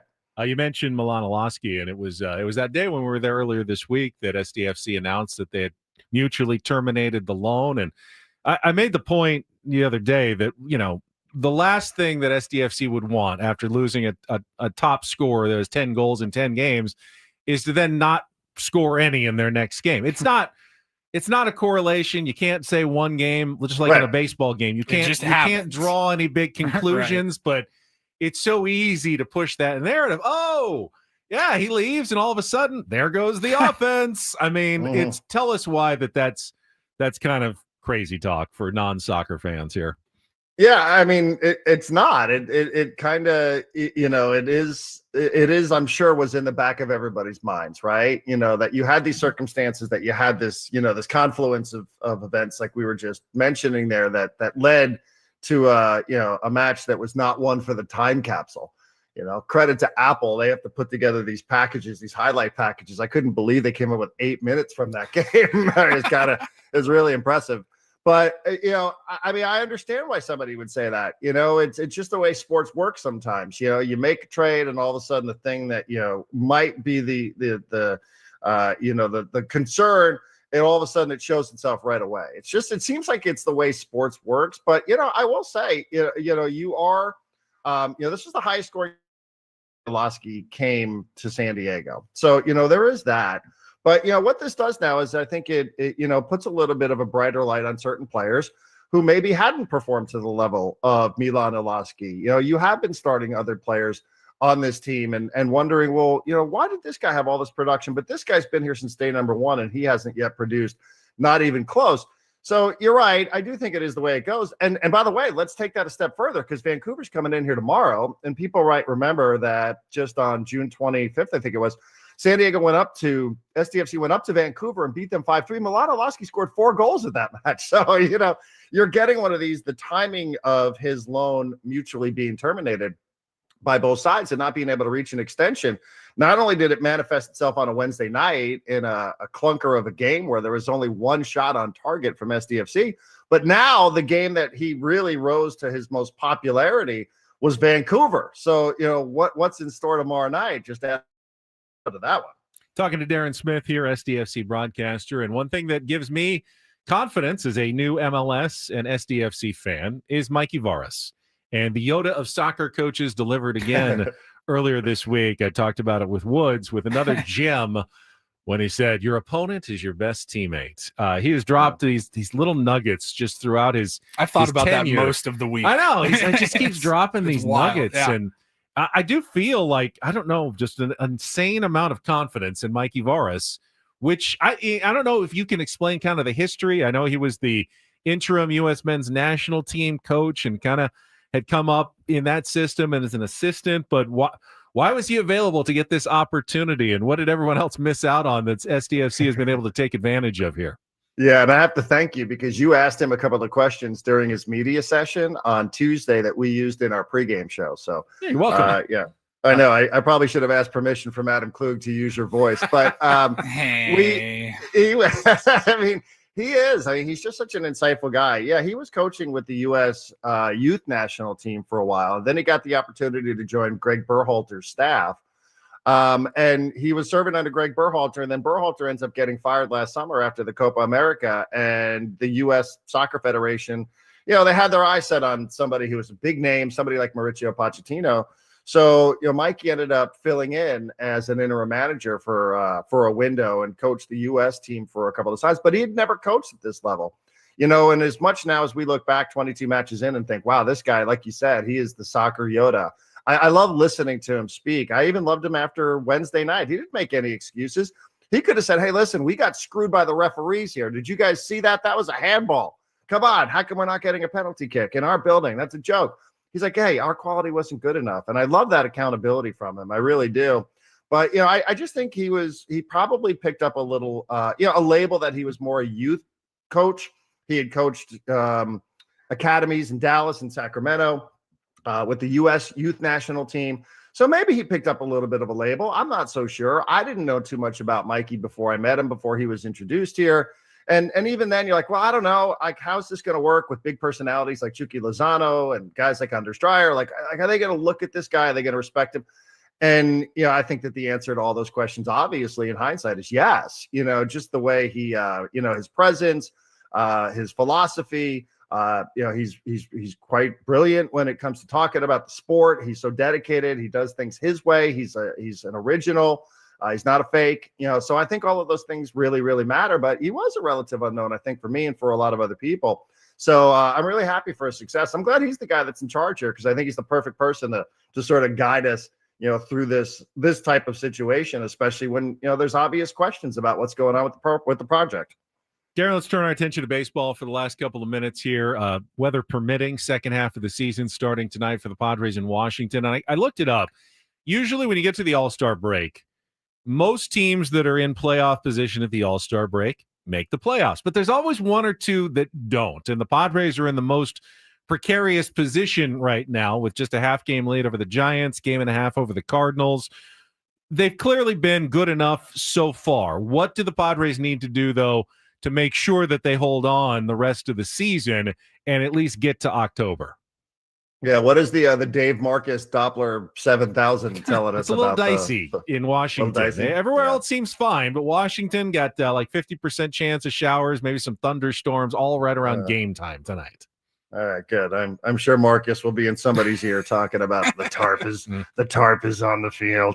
How about starting tonight with Dylan Cease? Yeah, I mean that would be, I don't know, is there a better indicator for what's to come in the second half than Dylan Cease maybe performing better, especially outside of Petco Park? What is he, 0 for 6? I think that's what his record is, and the numbers just not great for him. I think wanting to see a better version. I don't know that a couple of days off really does all that much for Dylan Cease, but maybe just mentally, sometimes, right? We've all been around these athletes where they can trick themselves into thinking that just because it is the second half, even though it doesn't obviously hold up mathematically, that this is a bit of a restart for him. But I would like to see him be a bit better. I know everybody else would as well.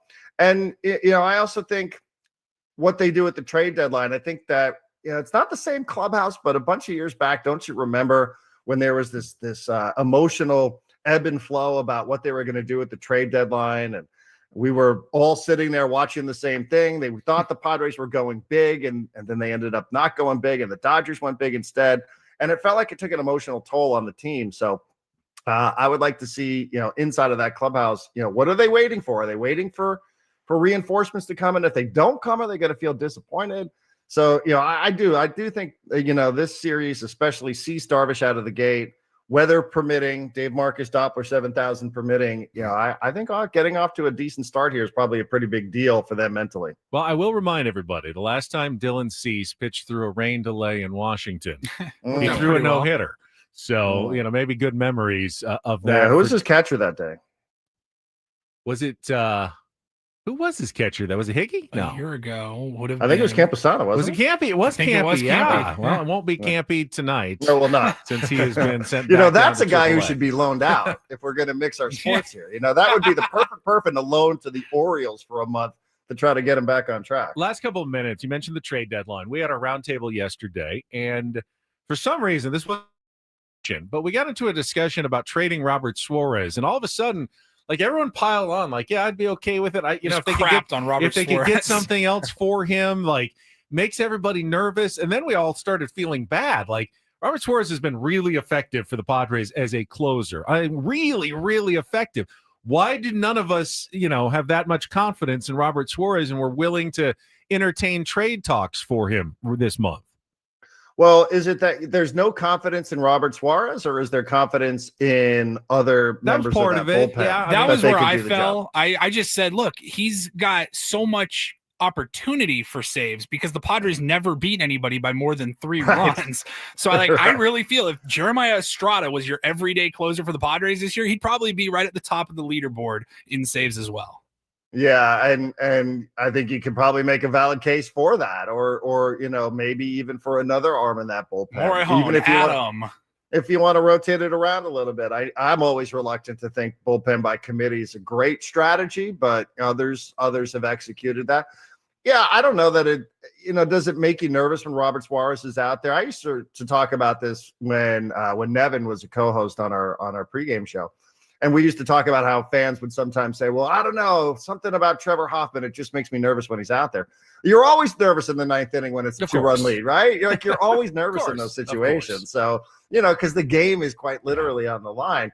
I like Suarez. I like that it's a strength that the Padres have. That now, think about how the reputation has increased too, because now you have 3 all-stars, whether they were replacements or whatever. You have 3 all-stars coming into that bullpen.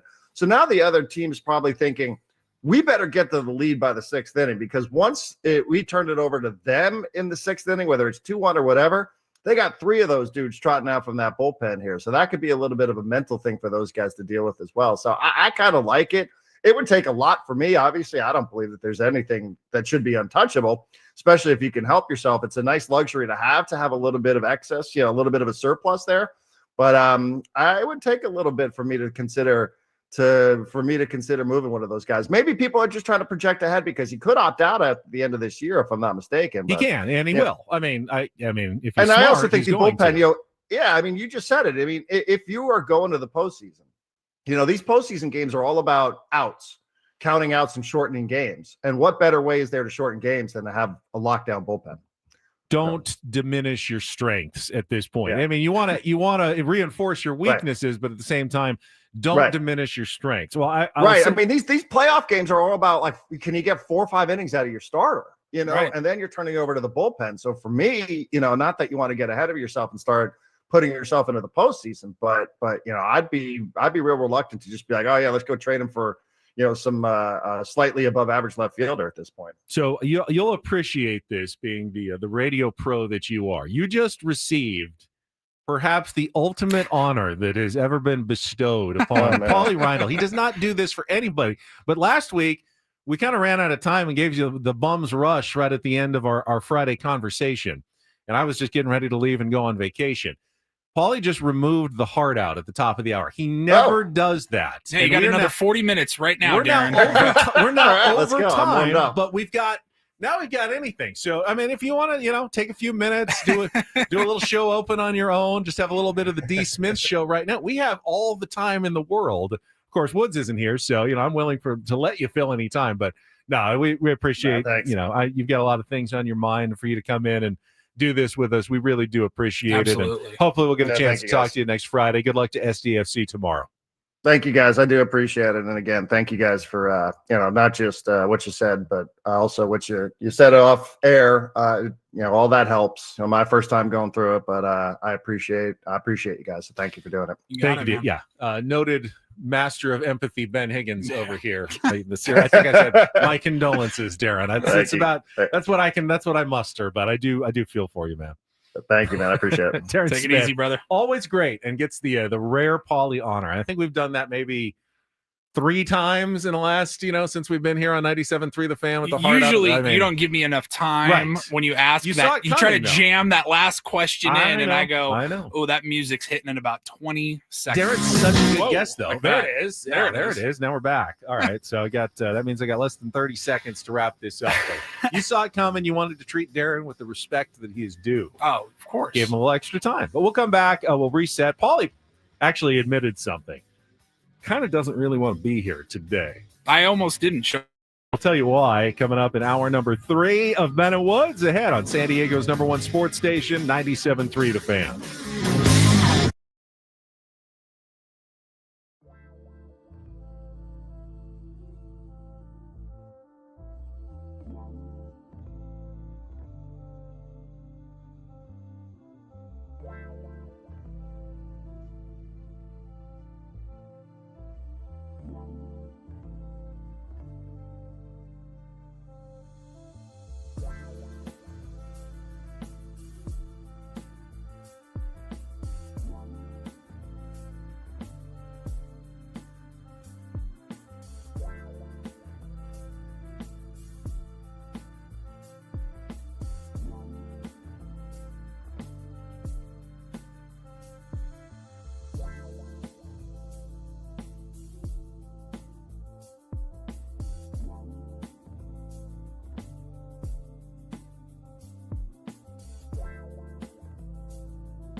Still nothing from Woods, huh? I mean, I stopped bugging him. Welcome back. Halfway home on a Friday morning with Men and Woods. Paulie Reindl, Woodsy in Manchester, England, where he did say he planned to join us at some point this morning. But early morning text, at least early on our part, early afternoon text to Woods were met with kind of a like a groan. He's on the struggle bus. Yeah. You should have gone with him, Paulie, just to rein him in. Yeah, just to keep him, make sure he was okay, make sure he gets back home, gets to his show, gets back to his hotel, gets back home. Is that because if you went with him, he wouldn't do anything? Right. I couldn't. And if I went with him, he'd have a little bit of fun, but not too much fun. I feel like you would have reined him in just a little bit. I don't know. If you cut loose like you did in Philly, who knows where you'd be It's right true. now if you were It's out true. there. We had a good time in Philly, but we all made it safely back. And I'm just hoping that Woods makes it safely back. I just hope he makes it to the concert tomorrow. Yes, first to the concert tomorrow. And that's probably what he's doing right now. He is making sure that he is in good shape for the big day tomorrow for Oasis, 80,000 people in his 50th birthday. Exactly. So, yeah, he enjoyed himself upon arrival yesterday. Now, maybe taking a little extra nappy time at his hotel in Manchester. Yeah, I stopped texting him. It's Yeah. 4 All right, that's o'clock fine. in the afternoon over there. I'm sure he's awake. I'm He's sure on he's vacation. fine. And I'm This like, is you know what? I'm not going to bother you. Like, Non-work time. we don't need it. We're good. We got you. So, Enjoy your vacation. We're not going to expect him. I mean, if we see his number, we will pick up, but we're not expecting him now to call in the next couple of hours. So we're down one member of the program on a Friday. And as I understand it, almost we're down two members. And it could have been just me by myself here with Adam or Italian Paul on a Friday, because you were seriously tempted to at least leave early from the show today. Yeah. I've been aware of something happening today here in San Diego for a little while now. And then it just kind of crept up on me later this week as I was like, oh crap, that's Friday. That is, yesterday I was like, oh, that's tomorrow, huh? I'm a bit of a sneakerhead. I don't own, I don't have like 100 pairs of shoes or anything crazy like that. Only 96, 97, like between 97 and 98, like 97.3 pairs of shoes.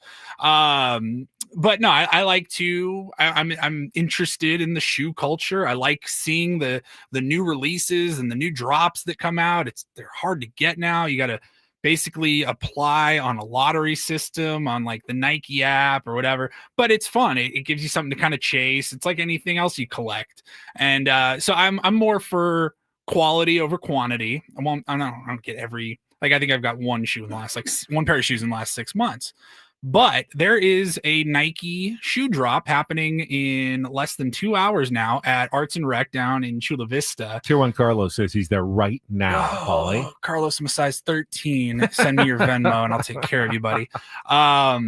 So Arts and Rec, they are a skateboard shop in Chula Vista. They have a lot of like collaborations, whether it's with Mitchell and Ness, Nike, Jordan brand, and they get these exclusive drops, like shoes that only come out on the app. So you think they'll have a few pairs and you can go down in store, wait in line, like, like we used to do for everything.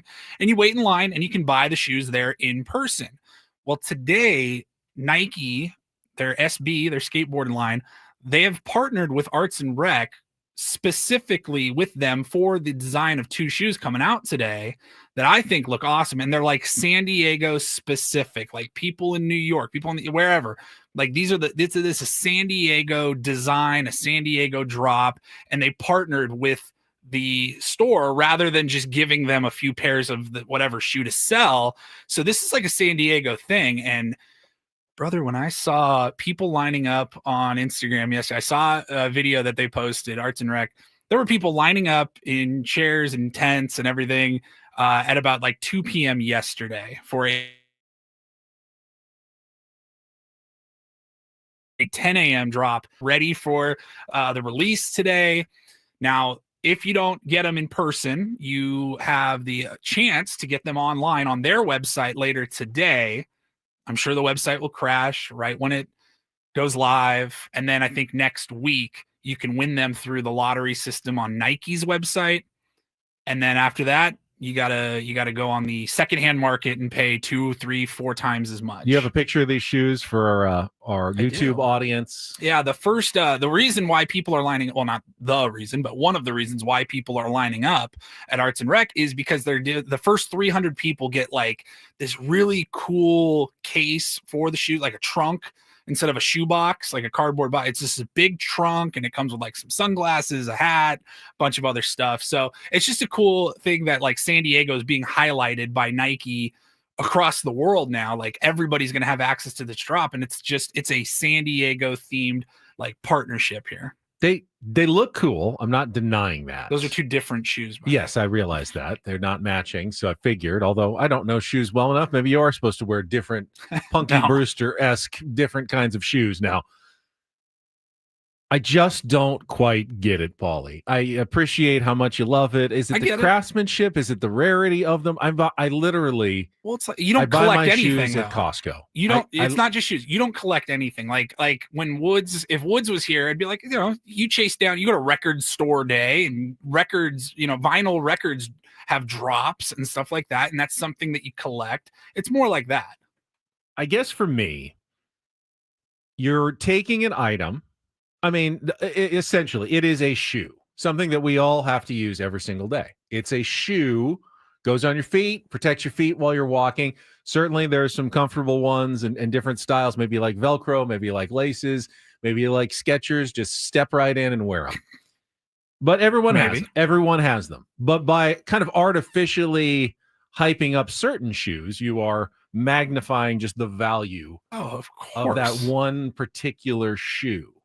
Yes. Michael Jordan's Is it really shoes, that much better than the other shoes? Then? Yes. Michael Jordan's shoes that cost $200, even back in the 80s, 90s, whatever, like it's because there was hype and because we decided they were worth $200. But they're not really that much superior to a similar athletic shoe of a similar design that doesn't have a huge name like Michael Jordan or Nike behind it. Well, you could buy a Mercedes and you can buy a Honda. That's, you know what I mean? Like it's still a car and it still does the same job. Yeah, it does the same job. And I get it, but it still could be a nice car. Yeah. But there's like tangible luxury improvements, like leather seats, things that are comfortable. And now with the shoe, the design, it's cool. And I'm sure it's quality craftsmanship, but there are other quality shoes that people don't wait in line to get.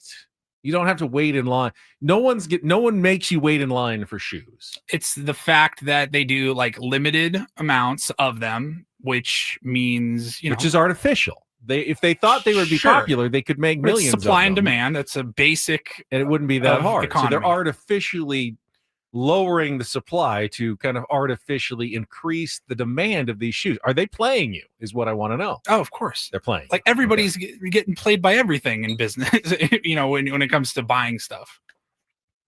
But if it makes you happy, then that's really all that matters, and it makes you happy. Well, what makes me happy with like drops like this is that's how you get them for retail, which is, yes, if you want to get existential and just be like, oh, why would you pay $130 for a pair of shoes when you could buy the same pair of shoes for $20? Now, I get it. I understand that. What I respect, though, is that if you got these shoes, they would remain in your collection. What I can't really abide by are the people who do this just so they can get their hands on a pair to then sell at 5 times the value of what they paid to someone who wasn't willing to go through the trouble of waiting in line. I'm like Woods. Simply a cottage. And yes, someone like Woods who's willing to overpay for something that he wants, but has no patience to actually go through the process of trying to get it himself. Yeah, and there's really no way to know what like the resale market will look like. Those shoes that are $130, if you get them today in person, they could be $180 online. They could also be $500 or even more. You don't know. So that's the risk you take, I guess. I'm not going to buy them if they're on the resale on the secondhand market. I'm going to just take my chances online. All right. Well, good luck to you. Hey, maybe good karma comes your way and you still end up with these shoes. You did win one of those lotteries recently, didn't you? Got some shoes. Yeah, I won a few on like the sneakers app. It's like, I don't even know. They tell you like exactly like how many thousands of pairs get released. ahead of time. I think those are all like rumored, but you can see like, oh, this is a big release. There'll probably be a little bit more availability. And then there's like, oh, they only made 1,000 pairs. Like those are going to be really hard to get. Everyone in the country, everyone in the world is trying to grab those. Let me lay out what we've got coming up for you the rest of the program today. It is a Friar Friday at the bottom of the hour. We will be joined by Chris Kemp. He is the Padres vice president in charge of international and amateur scouting. He was just pretty much in charge of the draft. AJ gets, I think, the final say, but he's listening to Chris pretty closely on these decisions to draft players like Cruz Schoolcraft. So we'll get his draft wrap-up coming up at the bottom of the hour. And then in-season Sammy is going to join us as he gets ready to return from his all-star break for a Padres pre- and post-game show. I think we got 2:45 this afternoon for the pregame show, weather permitting, with the 3:45 first pitch, Dylan Cease on the mound for the opener of the second half. And we had just had Darren Smith on, and at the end I asked him, I mentioned the roundtable yesterday. I literally felt bad, like the rest of the day, that we all kind of ganged up on Robert Suarez for no good reason whatsoever. That simply the emotional toll. And I had my arguments. I said, you could trade Robert Suarez from a position of strength, address other needs, knowing that he's probably going to opt out and be a free agent at the end of the year. Plus, there's just been a few signs that maybe he's vulnerable, that the fastball, that they're waiting for it, they're lining it up and, hitting line drive singles to the opposite field. That are you going to trust him in a big situation with the playoffs on the line or in a postseason game? Or would you rather kind of see Jason Adam, Adrian Morejon? Which is one thing I don't think Mike Schultz will do. If Robert Suarez is in his bullpen, Robert Suarez will remain the closer. He's not going to all of a sudden one day go, I love Robert Suarez. He's gotten the job done for us all the time. But you know what? It's time for Adrian Morejon to start closing games. I don't see Mike Schultz making that change. The only reason he would change would be if Robert Suarez was traded and was no longer an option, or if he was hurt, obviously, or unavailable because he's pitched 2 or 3 days in a row. Then You've seen other guys, Jeremiah Estrada, Adrian Morejon, pick up a save. I just don't know that Suarez is probably, of those four, he's probably your fourth most effective reliever that you have in as your save guy. So if other teams are willing to overpay for him, I'm willing to listen. Sure. If you're going to overpay for the Padres' fourth best reliever because he has so many saves, I think that's something that you owe it to your team to actually listen to what you could get for him. Yeah, I think yesterday on the roundtable, it unfairly kind of turned to all of us just piling on Robert Suarez, and that's not what the intention was by any of us. There's nothing to pile on. He's been very effective by any measure you want to bring up. He's been very effective. It's just the debate of do you pull from a position of strength to address other areas? Because you're not gonna be able to trade Trenton Brooks and get upgrades. Correct. Like it's gonna have to hurt at least a little bit. I think he's just the guy where you're like, it won't derail the season potentially if we moved him. That's it. And I guess that's still insulting to him. I kind of agree, but Darren made the great point is you've got a great strength. It's your bullpen. Don't diminish your strength. If anything, add to it. Just to hopefully address a weakness. You don't know that you're going to address the weakness, but you'll be diminishing the strength. I don't expect Robert Suarez, after putting some thought into it yesterday, I don't expect him to be traded. I just don't know that the pieces that you get are going to be meaningful enough for the big league team not. Lose him. Likely not. You might get a bench outfielder or something, but it's like, again, is that really going to be much of an upgrade, if at all, over what you already have? I don't know. This hour on 97.3 The Fan is brought to you by Staples. How many times have we all said that was easy? Well, the Staples Easy button is back, and it's got us saying it again. For custom prints, shipping services, even passport photos, plus quality products delivered next day to over 98% of the U.S. Staples, that was easy. All right, no Woods. John Flynn isn't here either. So instead of take on Woods. Is anybody here? No one's here. I have not seen a Our single new person sales in the guy, building. Dave, is here. Hard worker, up early on a Friday. Way to go, Dave. We'll play Take on Dave, maybe. Yeah, we're going to play Real or Fake again. That's what I got for you. It's a chance to qualify for Vegas, though. It's a fun guessing game. We will do that next. We need a contestant, though. 833-288-0973. 833-288-0973. And then Chris Kemp at the bottom of the hour with Bennett Woods after traffic here on 97.3 The Fan. First, though, I bet I have to tell you about trust and will. I do. Correct. If you do not have your estate documents in order, just do what Woods and I did earlier this year when we went through a very simple online process. was set up with easy questions to answer, and they were able to ship real estate documents, a will or a trust, to our house where you can keep it in your files for that moment where, of course, eventually you're going to need it. Hopefully it's not for a long time, but you got the peace of mind knowing that your family is taken care of, especially when it comes to a trust. If you do not specify, if you do not set up a trust, you could leave your family in expensive hassle, a giant hassle of probate court that can take months and months, huge expense, maybe higher tax bills, when you can avoid it all and give them access to your estate, your funds right away, everything that you've left, simply by setting up that trust at trustandwill.com. And right now, use the code FAN at trustandwill.com, get 20% off and free shipping of your estate documents at the end of the really quick process. You don't deal with a lawyer's office, no billable hours, simply questions, answers. This is estate planning for everybody out there. You can do it. We did it. Just check it out today by going to trustandwill.com. That's trustandwill.com.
Hey players, things are about to get real here in San Diego. Introducing the all-new Hamul Casino Resort. With a 200-room hotel tower, exciting new eats and drinks, plenty of new places to play, and a luxe spa and salon. Hello, rooftop pool and deck. It's where players can play their hearts out and enjoy all the perks that come with it. It gets real this summer at the all-new Hamul Casino Resort, the players' place.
Fleetwood Mac in the news yesterday. Might have more on that in the Reindl report, You which just will, might. I believe we'll get to a little early today, coming up at 9 o'clock. We got our Friar Friday guest, Chris Kemp, though, in just a couple of minutes. So why don't we get right to it?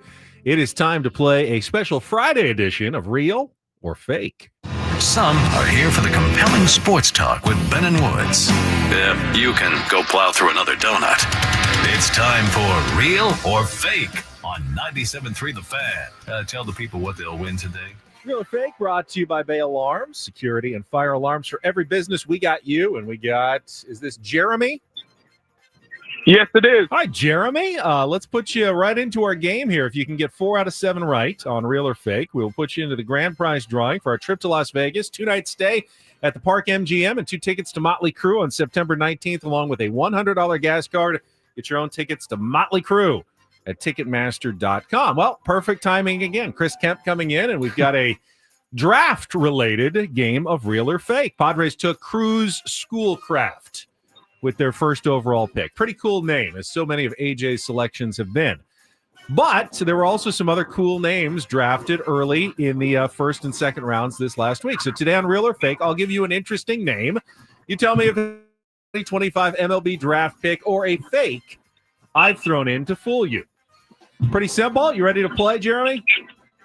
Yeah. All right, let's do this. Round number 1, Real or Fake draft pick. Pico Cone. Pico Cone. Real or Fake? Real. That is left-handed pitcher out of Mississippi State. Pico Cone. That's 1. You need 3 more to win. Let's go. Round number 2. Ike Irish. Ike Irish. Real or Fake?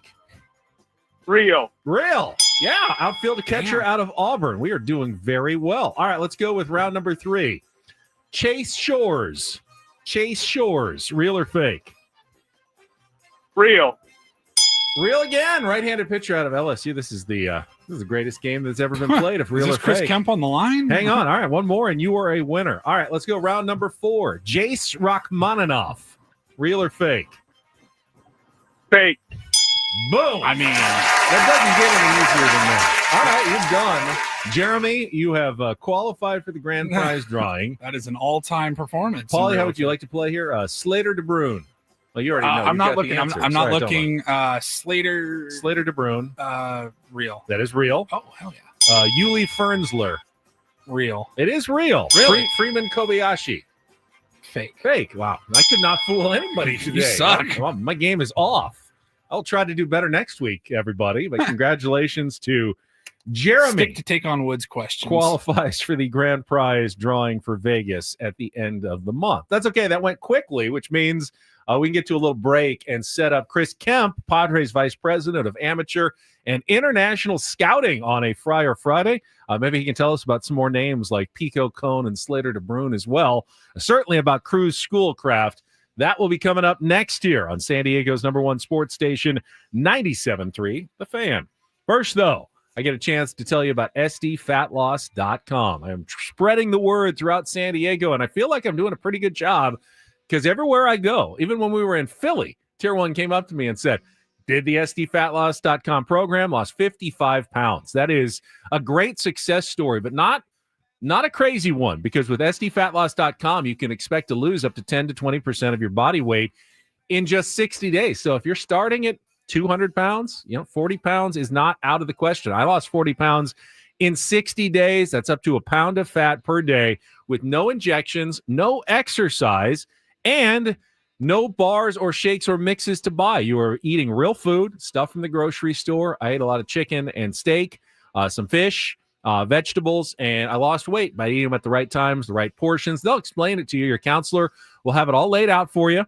You'll start losing weight. If you stop losing weight, they will kind of get you back started again with tips and techniques. They are right by your side the entire way to make sure that you're successful and that you love the program so that you'll tell your friends and they will try the program as well. All you have to do is go online to SDFatLoss.com, set up your free consultation, and take advantage of their summer special here in June. Get $200 off. You can do it during the summer. I did it during the summer. Why not you? Do it now.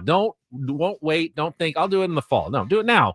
And then you'll feel great by the fall. By September, you'll be a brand new you by going to SDFatLoss.com. That's SDFatLoss.com. Results may vary.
Hey players, things are about to get real here in San Diego.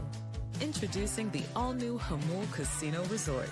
With a 200-room hotel tower, exciting new eats and drinks, plenty of new places to play, and a luxe spa and salon. Hello, rooftop pool and deck.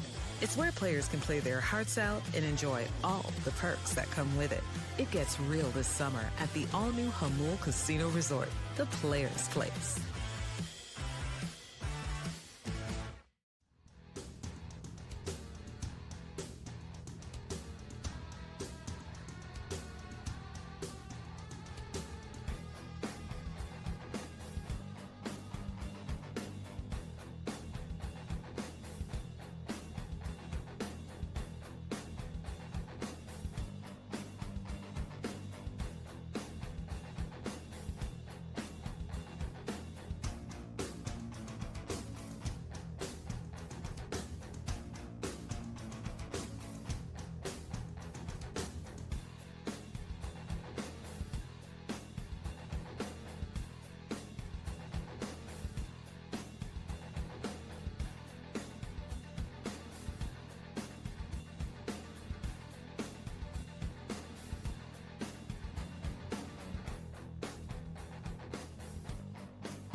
Always love running into Chris Kemp. Usually it's spring training because, when you're in charge of scouting, that means you're not often with the team. You're with other teams, watching other players elsewhere. Of course, MLB draft was just this past week. Padres added some more players busy guy into the minor league system. We're going to break it all down on a Friar Friday with Padres Vice President of Amateur and International Scouting, Chris Kemp. We will do that right after this check of traffic on 97.3 The Fan. From the 855 Get Ross Traffic Center, protecting San Diego after accidents or injury, here's Kelly Danick. This summer sizzling traffic report is driven by local and veteran-owned Manny Sedano Ford in La Mesa. Looking at a pretty good ride all around the county, guys. No incidents, no accidents, and really no surprises. The trip out of the South Bay in good shape. The bridge, just a little jam up toward the old toll plaza. Nothing to worry about there. Pretty much full blast out of the East County. No delays coming down from the North County. Coastline ride looking good. It's going to change though as the day progresses. Opening day, Del Mar races. Gates open 11:30 this morning. First post 2 o'clock. Whoever's going, have a wonderful time. Got a buck? Get a truck at Manny Sedano Ford in La Mesa. Lease the all-electric 2025 Ford F-150 Lightning XLT for just $1 down and $327 a month during the hot summer sale this July. For more details on these offers, visit SedanoFord.com. I'm Kelly Danick with Ben and Wood, San Diego's #1 sports station, 97.3 The Fan. I'd imagine our next guest would have also from this past week. He is Padres Vice President of Amateur and International Scouting, Chris Kemp, joining us on a Friar Friday. Chris, it's great to have you on the show. I'd pass along Woods' thanks as well, but we haven't heard from him since he got to England. We hope he's okay. Yeah, I hope he's all right. All right, before we talk about some of the specific draft picks, tell me how it kind of works in the draft room with AJ. I've heard AJ say so many times how much he relies on you and his scouts and everyone for this process every single year. So when the Padres' turn comes up, first round pick, and you give him the name? Have you already decided? Does he ever overrule you? How does the process work?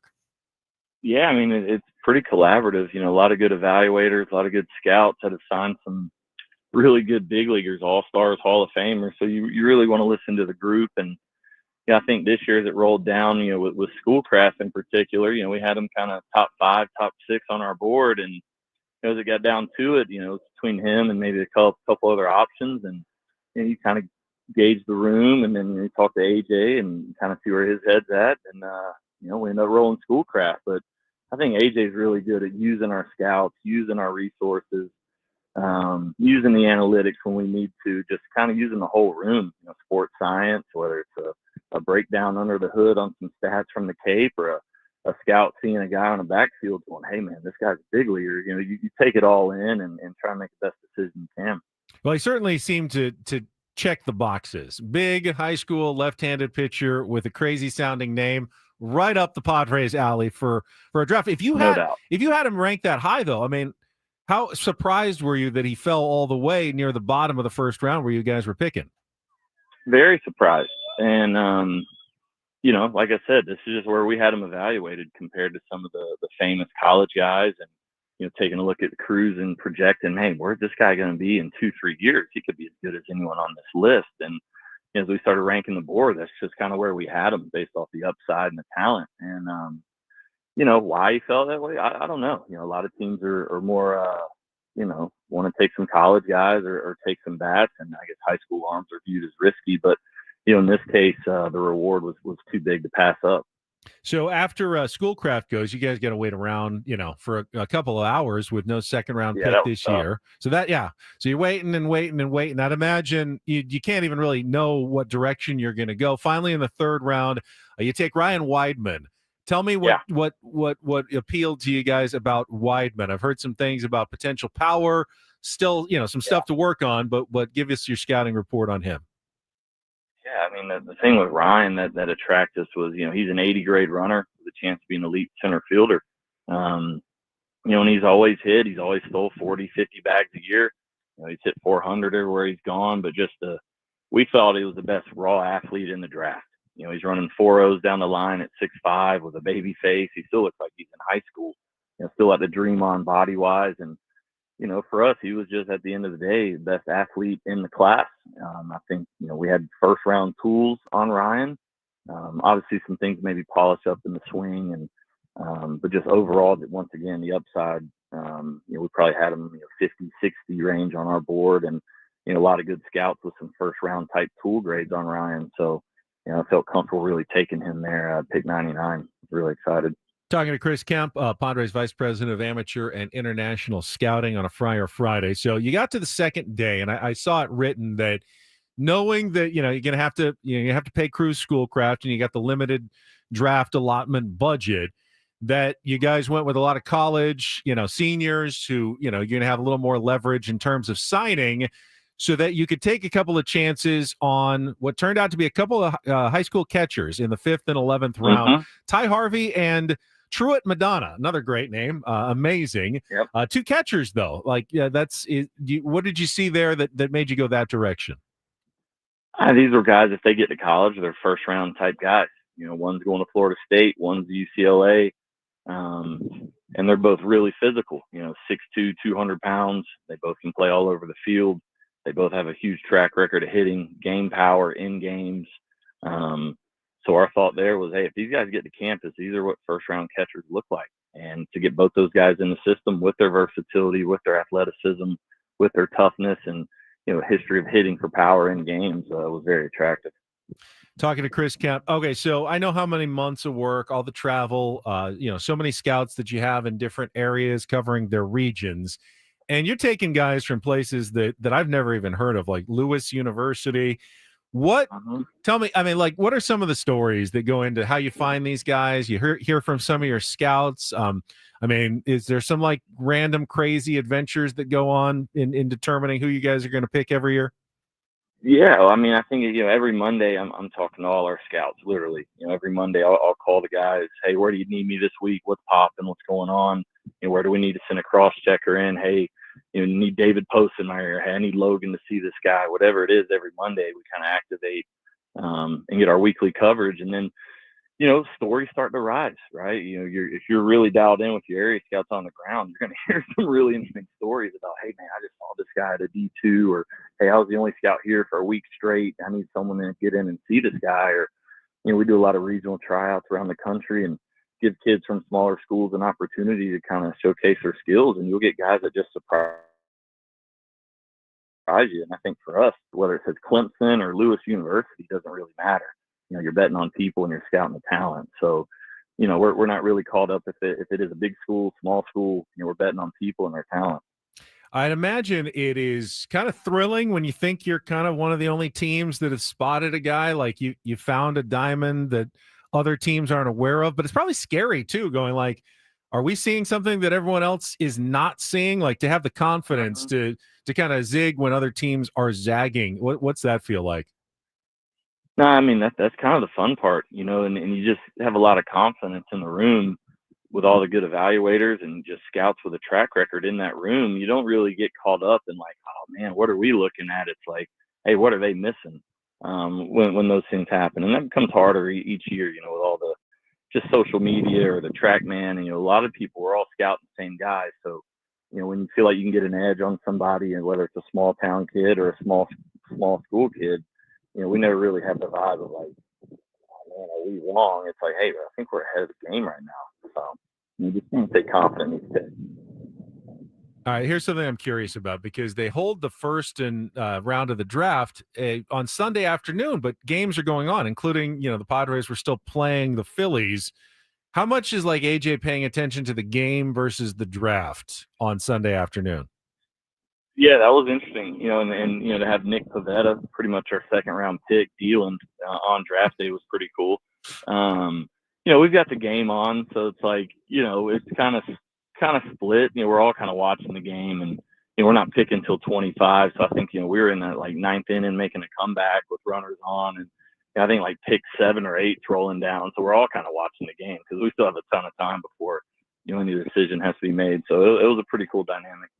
All right. So now that the draft is over, how quickly are you into, preparations? And I'm sure you've already scouted some guys who weren't even draft eligible and starting to put your board together for next year. But what is the summer like for you and your scouts? My guess is he started last week on next year. Well, no, actually, I took a red eye last night from San Diego. I'm watching Jacob Lombard hit BP for Team USA trials right now in Cary, North Carolina. So they've got about top 80 high school players for 2026. So I'll stay here for 3-4 days, just kind of getting a lay of the land for the 2026 high school class right now. Is that real or fake in terms of a draft prospect? Did you just throw a name out there? You wouldn't tell us who you're actually really Jacob looking Lombard. at. Right? Okay. He's got a chance to be a top 5 guy for next year. And he played on our scout team this summer. And he literally was hitting BP as we were talking. So it's real. It never ends. It's a year-round proposition, and getting ready for the next draft and get all the scouts together again. The competition's real, man. The fight for prospects is real. It's not like I'm the only guy here.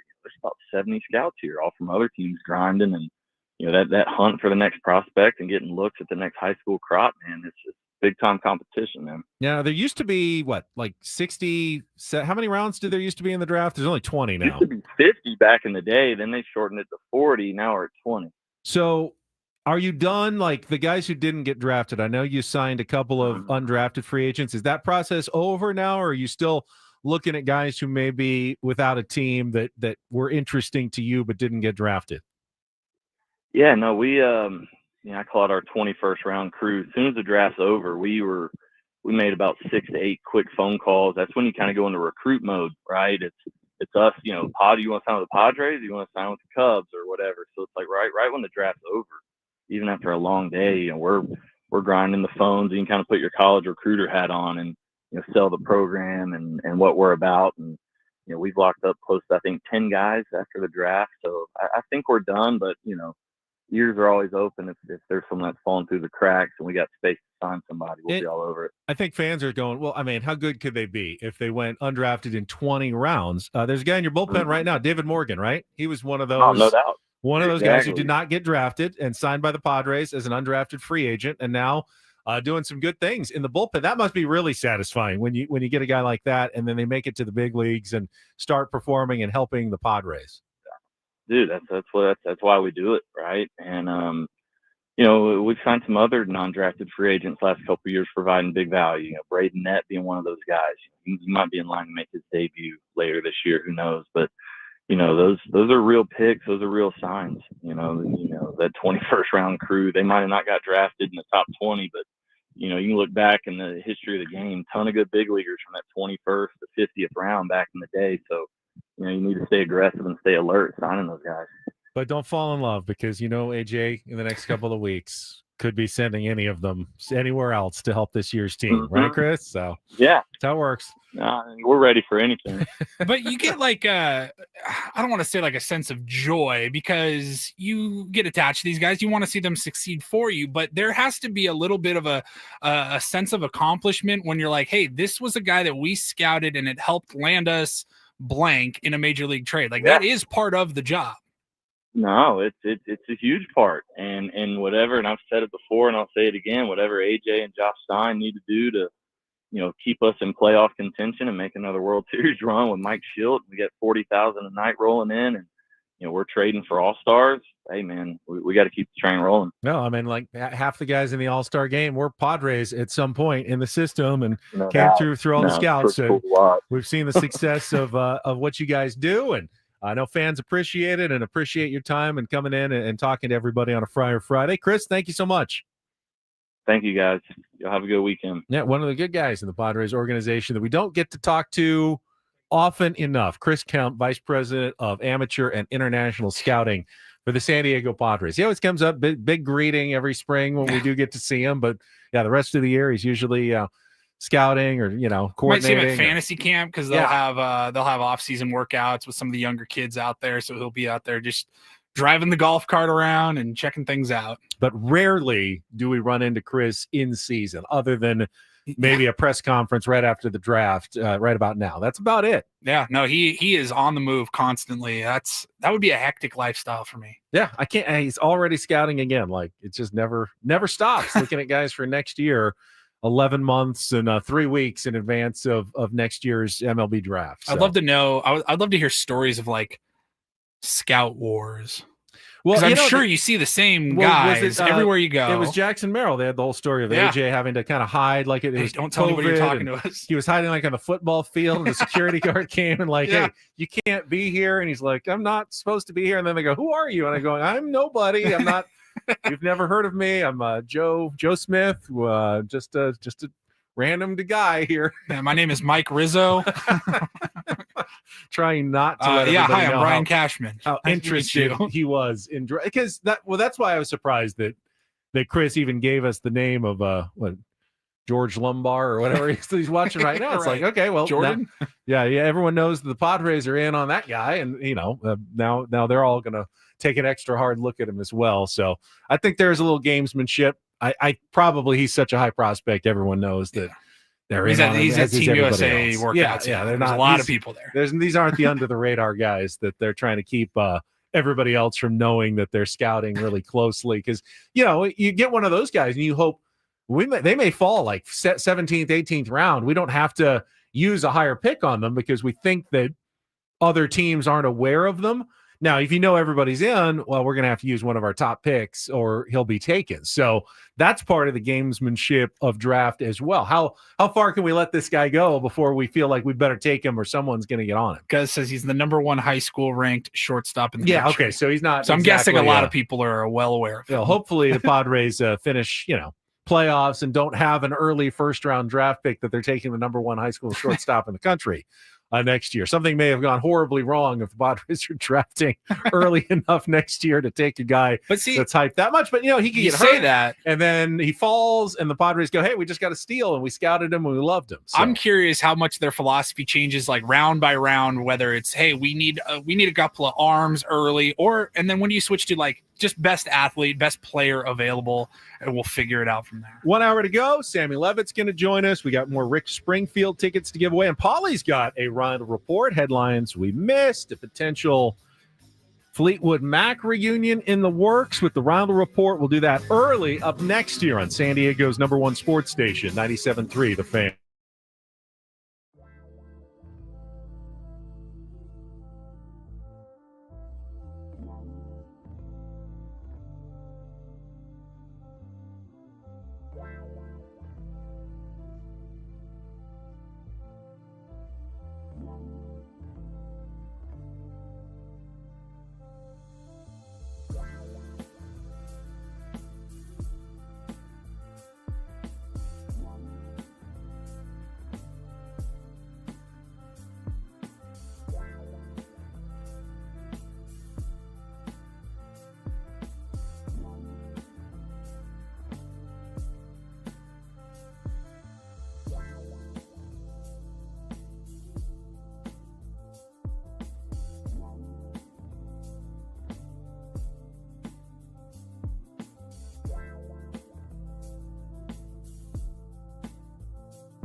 Final hour of Ben and Woods on a Friday.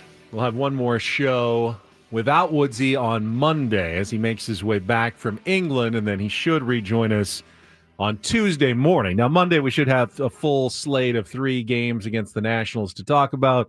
Should be a busy day as we get the second half underway. Hopefully tonight, weather permitting. There is some chances of thunderstorms and showers in the Washington, D.C. area. It didn't look like anything that would be more than like a delay. At least I think they'll get the game in tonight based on what the radar. It's good for everybody, but our bottom of the hour guest Sam Levitt, who might have to he's screwed. Tap dance through rain delay theater, or an extra long pregame show, or a night that ends 4 hours later than he expected on a postgame show.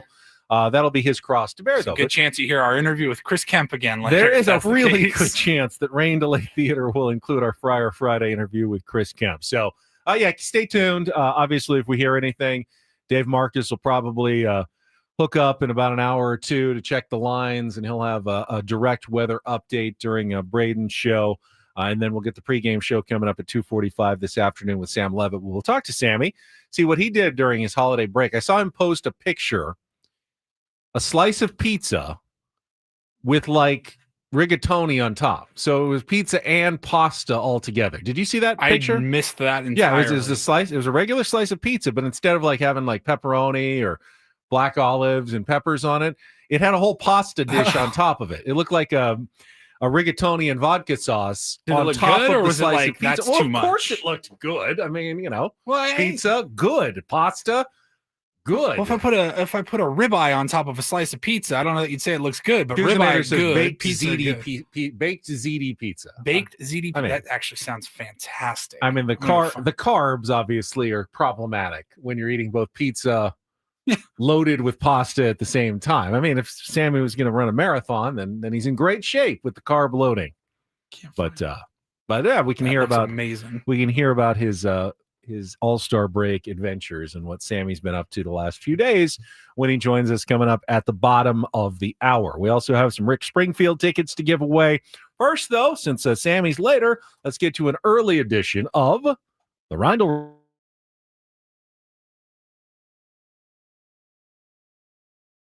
Report and get things started.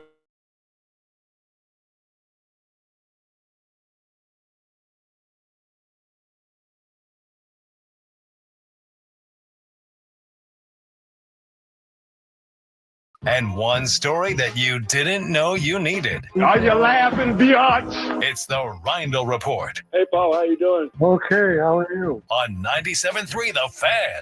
Are you ready to bless the mood? I need some help, please. That was good. Can I get a yeah? All right. All right. All righty, Paul. Happy Friday, Benjamin. We're almost there. Let's get started. How about get a little basketball, Ben? No Woodsy here.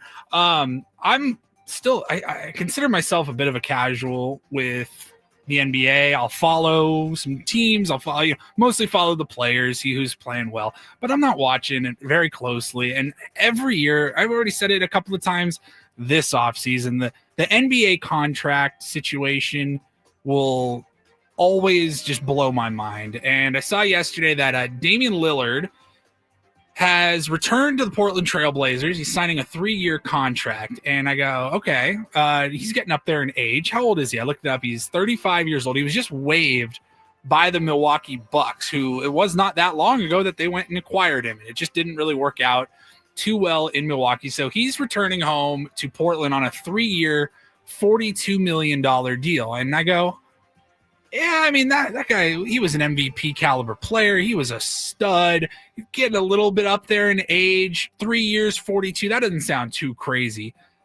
But he's also getting paid the remaining $113 million. Double dipping. By the Bucks. Very nice. So he had that fully guaranteed money. They waived him and are still going to pay $113 million. So the Milwaukee Bucks, they wanted to keep Giannis. They want to go for it. So they needed someone who's healthy. Remember, Lillard's out next season with the Achilles tear. Right. So he's going to be rehabbing. So they needed someone to help them now.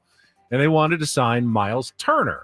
To do that, they had to waive Dame Lillard and then stretch his contract, which means like pay it out salary cap wise over several years. Now he still gets all of his money. So in essence, next year, and remember, he's not even a playing minute next year. He will make $70 million to not play next year. And then $141 million over the next 2 years ahead of an opt-out. And he has like one of the only, along with LeBron, true no trade clauses now. So they can't do what they did before. The Blazers, when they sent him out, he stays in Portland, which, I mean, if you're a Portland fan, you must think this guy loves us so much that he is coming back. I mean, they're not a very good team. Is going to sit out a year so he can play with us for a couple of more years. And they can't trade him at all without his consent. Pretty cool for Dame Lillard. Pretty cool for the Blazers fans. I am so numb to these amounts of money now, though. I saw, TJ Watt is now he got 3 years, like $120 million or something to become the highest paid non-quarterback in the NFL. Every single day you see these deals now that are just I just am numb to it. I don't even pay attention anymore. Like Manny's deal of $350 million is going to look like nothing in a few years because everybody's going to be making that in every sport. That is just crazy money, man. That is crazy, crazy money. Hey, good for him. If you can get that deal or $70 million and you don't even have to work all year long, that is not bad. That's it for sports. It is like the slowest day of the sports calendar right after the All-Star break. So we'll have some more sports stories for you next week. But I did want to talk about Fleetwood Mac. I think they are one of a very few select number of bands and artists musically where all three of us, you, me, and Woods, are all in. Yep. We love Fleetwood Mac. We all agree it is just good music. And if you know anything about Fleetwood Mac, they've had a pretty up and down, tumultuous back and forth history. And so they were in the news yesterday because Stevie Nicks and Lindsey Buckingham put out some cryptic Instagram messages, or I think one was on Instagram, one was on X, on social media. So Stevie Nicks posted a graphic, and in cursive it said, "And if you go forward, ... And then Lindsey Buckingham, he posted on his social media account, "I'll meet you there," completing the line from Frozen Love, 1973 song for Fleetwood Mac. And then after that, Mick Fleetwood posted a video of him just hanging out, listening to that same song. So everyone's seeing that and they're going, all right, what the hell is going on? So they could just be having some fun, or this could be an orchestrated tease for a potential reunion tour. I would say, yeah, I mean, that's what everyone's thinking. I would say it was too coincidental to just be random. Like they're planning something. Now, is it a Vegas residency? Is it a new album and a full tour? Or is Fleetwood Mac back? I don't know. Obviously, you can't have the full group of Fleetwood Mac Christine back. McVie She passed away, yeah. I think, in 2022. And I did see there was a quote from Stevie Nicks after her passing, and they were as close as can be. She said, "There's no chance. There will never be a Fleetwood Mac reunion. You cannot do it without her." And now everyone's left to go, well, what the hell was that yesterday on social media? I mean, you could. Stevie Nicks has, most of the really cool songs are Stevie's voice. Just be honest. Now, Steve in the chat says, you can't do Ben and Woods without Woods. And Ben's like, well, I mean, you can. You could. It would be different all of these years. I am not the music savant. I was never, as into it as certainly as Woods was. Sure. So I never really saw what these people look like. I heard the music on the radio, but I had no idea. Do you feel like you can ever have a crush on a voice, though? Oh, because all the time. I had two. Stevie Nicks was one of them, and Cyndi Lauper was the other. Like, I loved that voice. Like, that voice just spoke to me, as did Stevie Nicks's raspy, like, oh, that is doing something for me. Yeah. No, are you kidding me? She's unbelievable. She's one of the elite voices of all time. Right. Oh, of all time. Yeah. So we'll have to wait and see. I don't know. Maybe Woodsy will have some thoughts when he gets back. Maybe I'll have a trip for my 50th birthday to go see Fleetwood Mac when they do a show in Melbourne, Australia or something. There you go. I know Stevie Nicks is like, she's still working, still singing. She's on tour, I think, right now, doing her own solo thing. So no idea what's going to happen there, but I know a lot of people will be at least paying attention to see if the band gets back together. And then we can wrap it up with some television news. I think I was surprised yesterday to see that the Late Show with Stephen Colbert has been canceled. Stephen Colbert took to the air yesterday and during his monologue said, look, I just got news, either the night before or earlier that day even, and he broke the news that after next season, CBS and their Paramount parent company, they have decided to cancel the show, and it will end next May. And I thought the interesting thing, there's a lot of conspiracy theories going around out there. I just thought it was interesting that he did make it very clear, I'm not being replaced.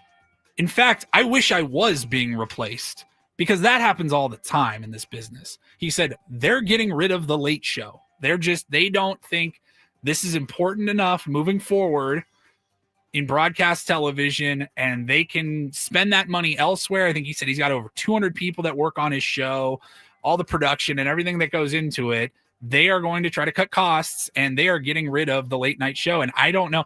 I mean, I saw like Jimmy Kimmel on ABC. He was pissed off that this was happening to somebody else in his field. So I don't know if other networks are going to follow suit, if this is a trend that we're going in, but I did think it was significant. I think what hit me is that this is Letterman's show that they're canceling. Yeah. Essentially, they're bringing an end to an era, a late night era. And I like Stephen Colbert. I wanted to be kind of mad, but then I realized you never, ever, ever watch it. Never. So I can't really be that upset if I'm not actively supporting him and watching his program. Maybe that's why they felt like it was just time to move on. Mm-hmm. There is a time for everything. But I mean, late night show's been going on forever. They have, as long as television's been around. We've had late night television. Television's different now. I mean, how many people actually, stay through for the late night show anymore, or are they not? I mean, I hope they do. And I'm on the 11 o'clock news, so that's a bit of a dying breed, though, certainly. And I'm not shocked that they're moving on. Then again, I'd be sad. I mean, if they got rid of Jimmy Kimmel and got rid of Jimmy Fallon and it was all done and there was no more late night shows, I'd like to think there's still some sort of place for that in television. But they're always competing against each other. There's only so many eyeballs at 11:30 at night. And they got three shows that are expensive with expensive hosts that are all competing each other for the same ad dollars. Right. At some point, someone was going to say, all right, this is silly. We got to pull the plug on at least one of these shows. So I don't know what Stephen Colbert is going to do. I mean, he's still young enough to continue to keep working if he wants to. And, people are like, oh, maybe he goes to Netflix or takes his show, over the air somewhere else.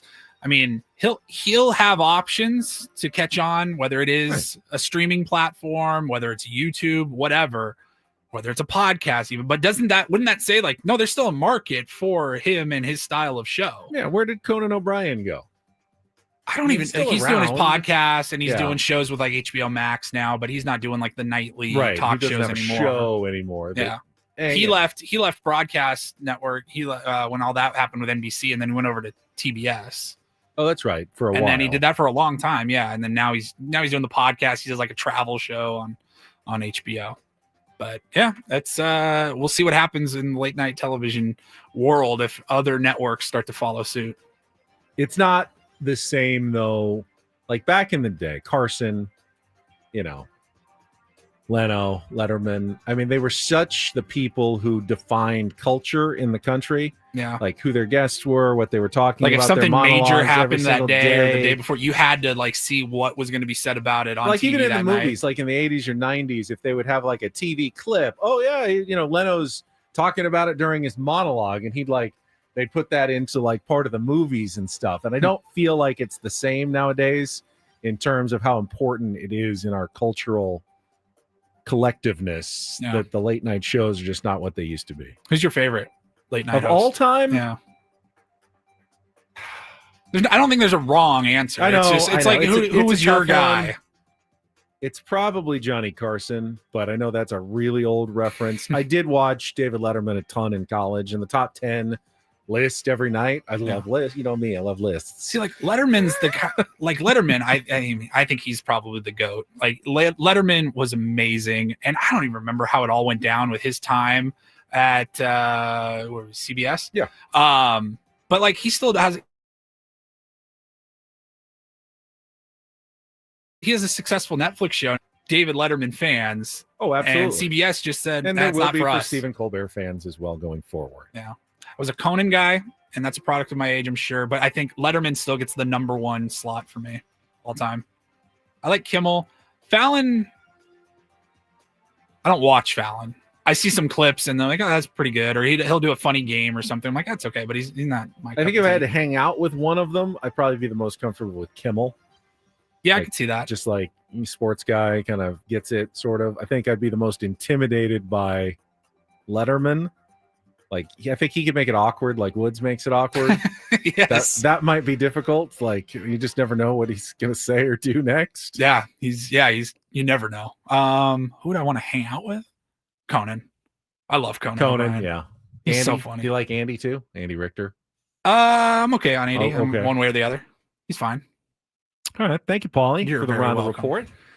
We still have some tickets to give away to Rick Springfield coming up. Just a reminder, you can grab your clubs and tee off for a great cause. Join us for the 4th annual Salute to Heroes Charity Golf Tournament, Monday, July 28th. That's a week from this coming Monday at the stunning Loma Santa Fe Country Club. Enjoy a day of golf, food, prizes, and camaraderie, all to honor our local heroes and support veterans programs. You can register for your slot today at SanDiegoSocialLeagues.org. That's July 28th, Loma Santa Fe, and we're going to be out there broadcasting live, interviewing some of the participants, including former Padre Greg Vaughn, among many others who are going to be out there a week from Monday. All right, we'll come back. We got tickets to give away. We got a Padres game to get ready for, a second half of the season that is upon us, and in-season Sammy Levitt's going to join us. So busy last 40 minutes or so here of Ben and Woods on San Diego's #1 sports station, 97.3 The Fan.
Hey players, things are about to get real here in San Diego. Introducing the all-new Hamul Casino Resort. With a 200-room hotel tower, exciting new eats and drinks, plenty of new places to play, and a luxe spa and salon. Hello, rooftop pool and deck. It's where players can play their hearts out and enjoy all the perks that come with it. It gets real this summer at the all-new Hamul Casino Resort, the Players' Place.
Hey players, things are about to get real here in San Diego.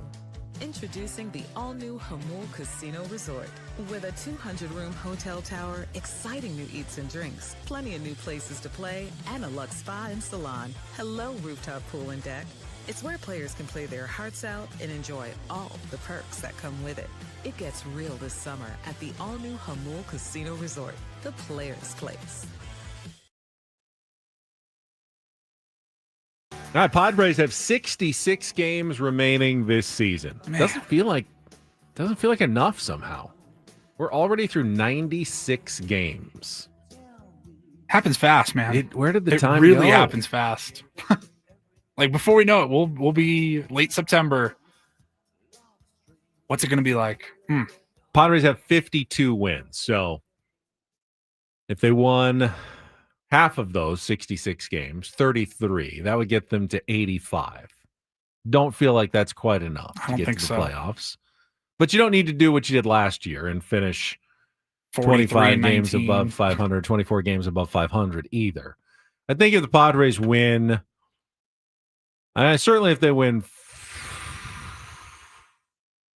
37 probably out of their last 66, that's 89. You feel pretty good about getting to that. Let's say 90, 38 and 28. It'll be 10 games above 500. Better than they played in the So first half of the basically, season. But pretty much the same clip that they've played to this a little point. bit better because just slightly better. It'd be 2 more games above 500 and slightly fewer games. So Sure. it would be a better, certainly winning percentage than the first half of the season. But I mean, they don't got to win 9 out of 10. Like, they don't the have to bar, go the crazy. bar is not set extremely high by how the Padres have played so far this year. But I do think 90 is probably going to be the number right around there. Thought Chris Ella made an interesting point during the roundtable yesterday. And he was pointing out that, the Padres, when they've been making the playoffs, generally they've been going for the wild card. First wild card spot has earned them a home playoff series, wild card series against the Braves last year, against the Cardinals back in the pandemic year. So, that's ideal. You'd rather play those games at home. Padres have played well at home for the most part in the postseason. But if you get that top wild card spot or even the second wild card spot and you win in the first round, then you advance to face the number 1 seed, which he was presuming will likely be the Los Angeles Dodgers. They, of course, do have the best record in the National League. It's not by a ton. They're only a half game ahead of the Chicago Cubs. So there's no guarantee the Dodgers will have the best record, but you probably safe assumption that they've got the best chance to finish with the best record. So Chris was saying there's no harm in finishing 6th, and then you face the worst of the division winners. So it'd probably either be the Phillies or the Mets in the wild card series. Whoever wins that division, they have the worst record right now. That could change, but that would be the logical assumption. And then you would face the winner of the other series, the 2-3 series in the next round, or the two seed, the Cubs maybe. I don't know though that do you want to place the Dodgers in a longer series, or would you rather face them in a shorter series? I think you have a better chance of beating them in a 5-game series. I think, and that's not just the Dodgers. I think anytime you're playing a better team, right. I feel like the better team, you give them more chances, like they're going to prevail. So I think we've seen it. We saw it in 2022, had them on the ropes in 2024 in those 5-game series. If it was a 3-game series last year, the Padres advanced, but because it was 5, the Dodgers came back and won the last 2. Yeah, generally the shorter the series, better for the underdog. Yeah. That's why they play 162 game, baseball season. They want the cream to rise to the crop. So the more games that are played, the better it is for the team that is considered the favorite in a series like that. Yeah, I didn't really think about it too much. I remember Chris saying that on the roundtable, and I think I would push back on it. I think, look, the road to the World Series, like to win the pennant, you're gonna have to beat LA. You're gonna have to beat them. That's just expected. Yeah, most likely. I mean, someone else could knock them off. Yeah, it's possible, but in general, the road to the World Series is going to go through LA, whether that's in the NLDS or in the NLCS. I think I would want to just get them right away in the 5-game, the shorter series over the 7-game series, 100%. Now, one thing working in the Padres' favor is that, according to winning percentage, they have the 4th easiest schedule remaining in Major League Baseball the rest of the year over those 66 games. So given that knowledge, you certainly expect a team with as much talent as the Padres against an easy schedule to have a winning record. 38 wins, what gets them to 90, certainly doesn't seem out of the question against an easier schedule. Now, there are pockets where the schedule gets tough, especially in August, a 2-week stretch from August 11th through the 24th, when they'll face nobody but the Giants and the Dodgers. It goes Giants, Dodgers, both road and home for both teams, and that will wrap up both season series. So my guess is, as much as Mike Schill and I, the Padres will have to think about that stretch as they're approaching it. What can they do to make sure they maximize their pitching matchups, have their bullpen as fresh as possible? Because those are the most important games the rest of the season. That 2-week stretch will determine whether you're a division contender, a wild card favorite, a wild card underdog, or perhaps playing your way almost out of the race over those 2 weeks. More than likely the Padres tread water during those games, and they're still in good shape in the wild card race. But you have a really good 2 weeks there. You could be playing for a division title. You have a really bad 2 weeks. You may bury yourself before you get to the easier part of your schedule in September. So definitely kind of It's still a ways off, almost a month, but keeping an eye out for that 2-week stretch where it's all Giants and Dodgers from August 11th through August 24th. Yeah. It's just the schedule. Baseball always works itself out. It always balances itself out. Yes, everyone can look at September and be like, hey, there's a lot of winnable games. And it's like, yeah, it's just a matter of, will you be padding a potentially really good record if you can take care of business in August, or is August going to suck so bad that you're using those? You get like, yes, thankfully you have those winnable games in September, but is it to be climbing out of the cellar? We don't know. August is going to be just so crucial. I think I remember when we looked at the calendar, at the schedule before the season, we knew that was going to be pivotal. Well, it all starts today against the team that has the second worst record in the National League. Only the Rockies have a worse record than the Washington Nationals. And while you did take 2 out of 3 from the Nationals at Petco Park, it wasn't an easy series by any stretch of the imagination. Remember, C.J. Abrams and James Wood had theirs on the first day, and we had the entire next couple of days to discuss the Juan Soto trade and the fallout. Padres came back to win this series. They don't want to have to come back and win this one. Get the first one today. We will talk about it with Sam Levitt, in-season Sammy, back on his pre- and post-game show duties. He's going to join us coming up in our final segment.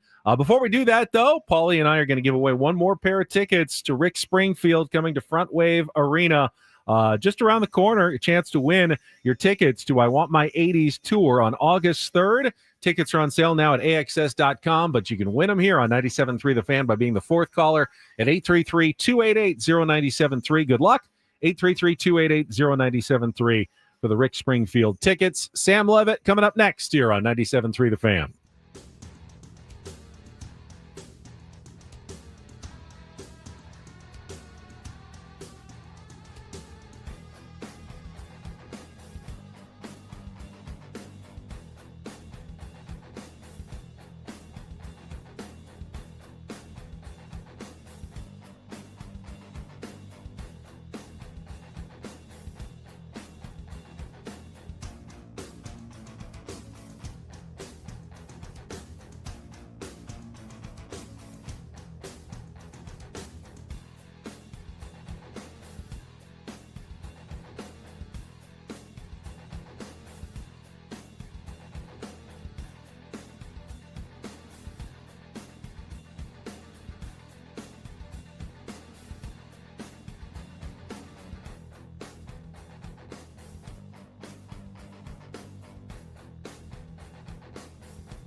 Hey players, things are about to get real here in San Diego.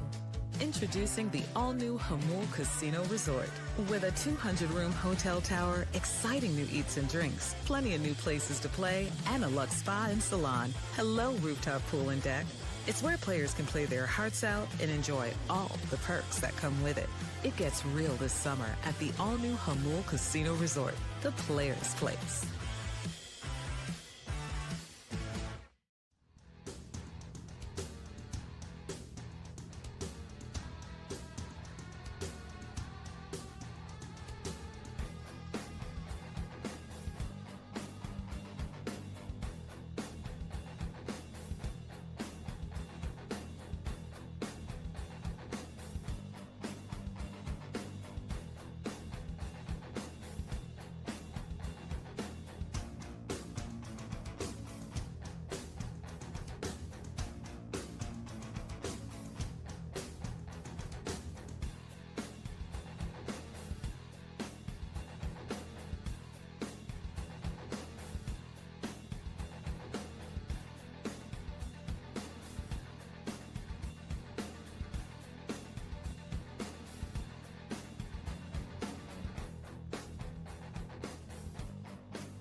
Quick update on the golf for those who do partake. For those who don't, just indulge me for a moment. Open Championship, second round at Royal Portrush. Ryan Harmon continues to lead, the lefty and former champion golfer of the year, 8 under.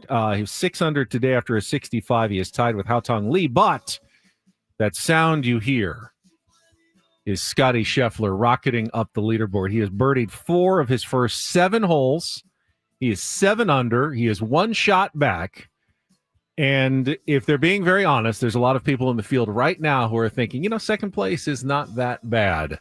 Because if Scotty Scheffler plays like he's capable, he is going to be the big favorite going into this weekend. There are some other big names, though, on the leaderboard, including Rory McIlroy, who finished the day at 3 under. He's just hoping Scotty doesn't run away and hide too far from the leaders today. Probably hoping for wind and rain in the afternoon in Northern Ireland to keep the scores from getting too low. But there's your update from the Open Championship. Paulie's going to get Sam Levitt on the line. We got in-season Sammy joining us after our final check of traffic. I keep calling Sam as he calls me. You. I hate when that happens. And so then I hang up, and then he hangs up when I try to pick him up. You don't know who's supposed to do the call Now back. He's calling me again, so we'll get him back here. All right, we will get Sammy on right after a check of traffic here on 97.3 The Fan. From the 855 Get Ross Traffic Center, protecting San Diego after accidents or injury, here's Kelly Danick. Not a bad wrap up for our morning drive. Yeah, folks have done a pretty good job staying out of trouble on our roads. Coastline ride looking okay. It's going to change, though, as the morning progresses. Opening day, Del Mar races, gates open at 11:30 this morning. First post, 2 o'clock. I wish I was going. Hey, good luck to you that are betting. Hope you have a wonderful day. And Kelly Danick with Ben and Woods, San Diego's #1 sports station, 97.3 The Fan. Back to the coal mines for one Sam Levitt after his short all-star break as he returns for Padres pre- and post-game show duties later today, and kind enough to join us this morning here on 97.3 The Fan. Sammy, how was your all-star break? All-star break was great. spent some time in New York, which is always nice. See my parents and spend a little time back on the East Coast. And I know everybody was very interested in my my ziti slice, so we can talk about that if I you would was like. But very interested. It was pizza topped with pasta and then like breadsticks and a donut on top of it. Or no, I mean that's not very traditional New York, right? I mean in New York you're just supposed to get a slice, a za, you know, a little pepperoni maybe or sausage, I would disagree. So I posted that photo and a lot of people had questions. And I feel like it's maybe not super common, but I feel like most New York pizzerias offer some type of ziti slice. Now that was a very unique slice because that was A, rigatoni, and B, you were right, Ben. You were on it. It was a vodka Oh, slice. vodka. I love vodka sauce. I was Which intrigued. I haven't seen a ton of in my life, but it was really good. Now, typically, you'll get what is called a ziti slice, which is ziti on top of the pizza. There's usually ricotta cheese in there, and it's kind of almost like, and you said you were right, you were on it, that it's kind of like a big ziti on top of the pizza. I will tell you, that is very, very common. That's a common slice. That's a common pie in a pizzeria. To me, maybe not every pizzeria would have it, but I do think it's pretty common, and it's one of my favorites. And I don't usually go to to be honest, I went to a place called Vincent's, which is in Limbrook, New York, which is near where I grew up. I don't typically go there. I typically go to a place called Pizza Place, which is in Hewlett, New York, which is even closer to where I grew up. And they don't offer that rigatoni vodka slice. They just have the ziti slice, but it's really good. I think it's more common than people realize. All right. Well, I haven't spent enough time in New York then. I Need Money in our chat says Brooklyn Boys Pizza in Oceanside has a baked ziti pizza, and it's banging. So next time I'm up playing the GOAT, I guess I have to find Brooklyn Boys and try my first ever slice of pasta on top of pizza, which does seem like a bit of an indulgence. All right. Are you ready to get back to work here today? Sammy, I'm sure you keep your eyes on the weather report. Unfortunately, there is some threat of rain and thunderstorms, so you may have to tap dance your way right into your first rain delay theater of the second half on game one. Yeah, I know. I saw the radar, and the good news is it's a Friday, drive time, so I'll probably have no shortage of calls if we got to go that way. We got some stuff to replay if we've got to go to pre-recorded stuff. So we'll be okay. We'll keep everybody entertained, even if there's some weather. That's part of the deal this time of year. Missed you on the roundtable yesterday. We got through it though. We talked a little bit about the trade deadline, obviously coming up.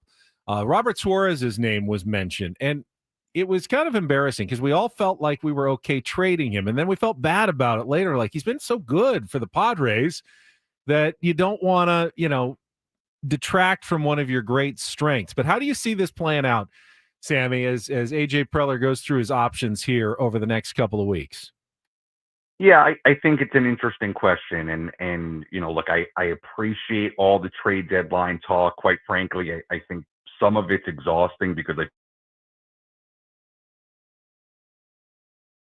feel like we've been talking, not just Padres related, that's across baseball. You can listen to any show, any podcast, whatever you listen to get your baseball fix.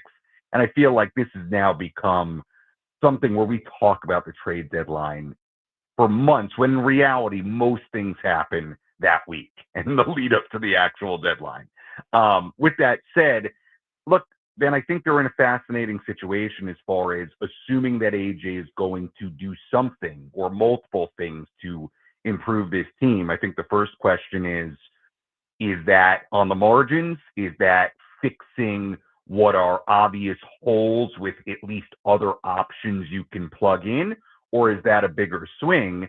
And do any of those two options involve, any of your top prospects in DeVries and Salas? I don't expect them to trade DeVries. I'm less sure about Salas. What do the Padres have to trade from a prospect standpoint? I think, it's very clear the system isn't in the place where it was last year when they had the ability to make all those deals, starting with the Cease deal into the Arise deal, into the deals they made at the deadline. And then I think to your point about Suarez, could you subtract but make your team better? Look, I do think the Suarez part of it, or trading from a strength, is a bit of a tough sell to me because the bullpen's been so good. And I don't necessarily want to see them, take anything from that bullpen, which has been a real strength, and subtract from it. It would seem counterintuitive to me, but could you make the argument that you have enough in that pen to get by and for it to still be really good and use a piece like a Suarez and flip that into filling other needs? Sure. Look, we know AJ's as creative as they come, so I wouldn't put it past them. But I think it's a fascinating deadline because I'm still not totally sure what they have to trade from a prospect standpoint, how aggressive he'll be if there is a big swing in there. And obviously he is somebody who can get creative, and you would imagine part of that creativity could be trading from a position of strength. And obviously that bullpen is a position of strength. So I guess, the easy answer is nothing would surprise me, even if it was somebody like a Suarez who can opt out at the end of the year, moving out in order to make your team better in other spots. I think one thing, Sam, you have to look at the trade deadline as well is not just where your team stands. The Padres are clearly good enough to add on. They're 8 games above 500. They've got clear holes that are not going to be that tough to address. I fully expect AJ to do something and add. There's a wide range of what that could be, but I think he's going to add. But the other thing you look at is what is the competition that you're facing? And going into this year, I wasn't sure that the Padres really could afford to push all in, knowing the Dodgers, no matter what you do, are probably going to be so far ahead of you. But through this first half of the season, the Dodgers haven't. And quite frankly, nobody else has been, heads and tails better, head and shoulders above the Padres. Just saw them compete with the Phillies very well. They split with the Cubs, who are the good team. Yeah, the Dodgers got them 5 out of 7, but those games were all very close. Now, maybe the Dodgers look different in a couple of months, but right now, you make the argument that there's no team that is certainly way better than the San Diego Padres at the moment. And if you make some moves to help your team, you could push yourself right there to the very top or right there close to the very top of the National League. Yeah, I agree with you. I mean, look, even with some of the struggles, and I will contend that the Padres need to play better. I think from an offensive standpoint, it's imperative that they play better. They simply score more runs, as simple as that sounds, because I do think the way they've played is kind of unsustainable. And I know there's all kinds of 1-run and 2-run game numbers, and you can really dig into the bullpen and how many close games and how few big leads the Padres have had for those guys to work with.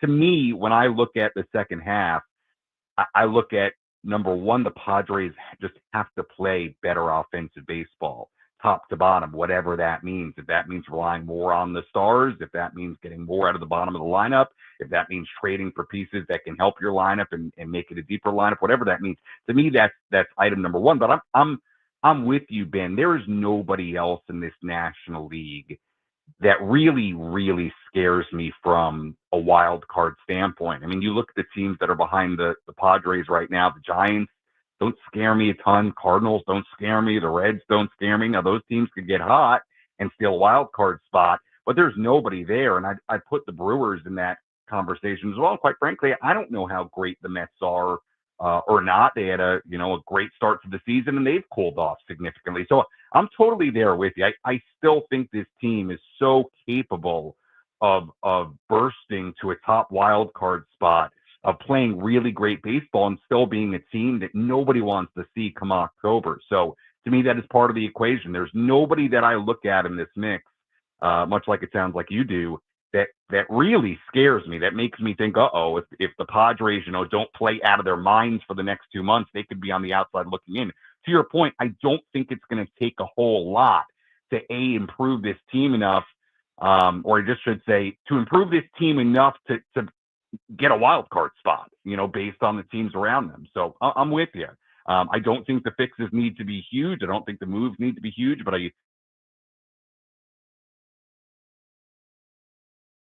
I do think, and offensively especially, I think would go a long way.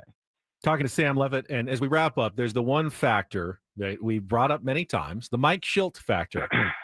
Yeah. His teams have always played really well in the second half. And, he says that that's what he wants, that he wants his teams to keep playing better as the season goes on. I don't know that he has a magic wand or makes a big speech or does anything differently in the second half. I'm not sure why that's been the case. I do feel like there's a pretty large sample size with, 3 years at the Cardinals, now one with the Padres, where it's been true like every single year that he always finds a way to get to 90 wins. He always finds a way to have his teams finishing strong at the end. Any thoughts on why that happens and whether it'll happen again here for the Padres? Well, I think number one, you have to have a good team, which I think he had in St. Louis, and I think he had it last year with the Padres. I don't know that this team this year is quite the same as last year. I know you guys had that conversation. I heard that part of the roundtable comparing last year to this year. I don't know that they have the same roster and the same team to get quite as hot as they did a year ago. But from the Mike Schultz standpoint, I'll give Schultz this, and I do think this plays a part in why his teams have been so good in the second half. Mike is extremely consistent in what he says and how he acts, in his positivity. I do think what you see is what you get, the way he talks to you guys and talks to the media. Not that it's exactly the same behind closed doors, but I do think that really is Mike Schultz. And I do think that plays a role in why his teams have been able, and last year was a great example, to stay above water in the first half and be cohesive enough to play really good baseball in the second half. And to your point, the proof is in the pudding. So, look, I would expect this team is going to play well in the second half. Is it going to be as easy, as great as things were a year ago? I think that's really hard to do, and I don't think they're the same team. But I do give Mike credit for that. I think he keeps things very, very consistent and very, very positive, and does a really good job in keeping his groups together, which I do think is part of what you see in the way his teams play as the season goes on and as you get later. And I think it also helps when you have good players and good teams. And obviously, I think he had that in St. Louis too. But I do give Mike credit for it as well. I think he does a really good job holding his groups together, and hopefully, that rings true again in this second half. Well, I can promise you at least one more hour of Sam Levitt at 2:45 for our EcoWater SoCal pregame show. If everything goes well, we'll get one additional hour on the postgame show. If things go haywire because of the weather, we could have a variable amount of Sammy this afternoon, and just stay tuned for more information from 97.3 The Fan on that. But Sammy, it's good to have you back. Let's have a strong second half of the season, and I'll be listening this afternoon. All right. Thanks, guys. Yes, rain or shine, we got you. Appreciate it. And we got the lowdown on baked Sammy. ziti pizza. Ziti on pizza, which now I do want to try. Although I gotta at least try it. I don't want to get addicted to it, because obviously that's combining two indulgences into one. Yeah. And now I see there's lasagna on pizza as well, which could be hell? like absolutely fatal if I learn about that as well. So thanks for that tip. All right, that's it. How did you gain all the weight? Lasagna, Baked ziti pizza. baked ziti pizza. Very That's quickly. exactly how. Very quickly, Larry. Thank you. All right, Woodsy back on Tuesday. We'll be back on Monday to wrap up the entire weekend against the Washington Nationals. Braden, Italian Paul coming up next for Paul Reindl. I'm Ben Higgins. Have a great weekend from all of us here at San Diego's #1 sports station, 97.3 The Fan.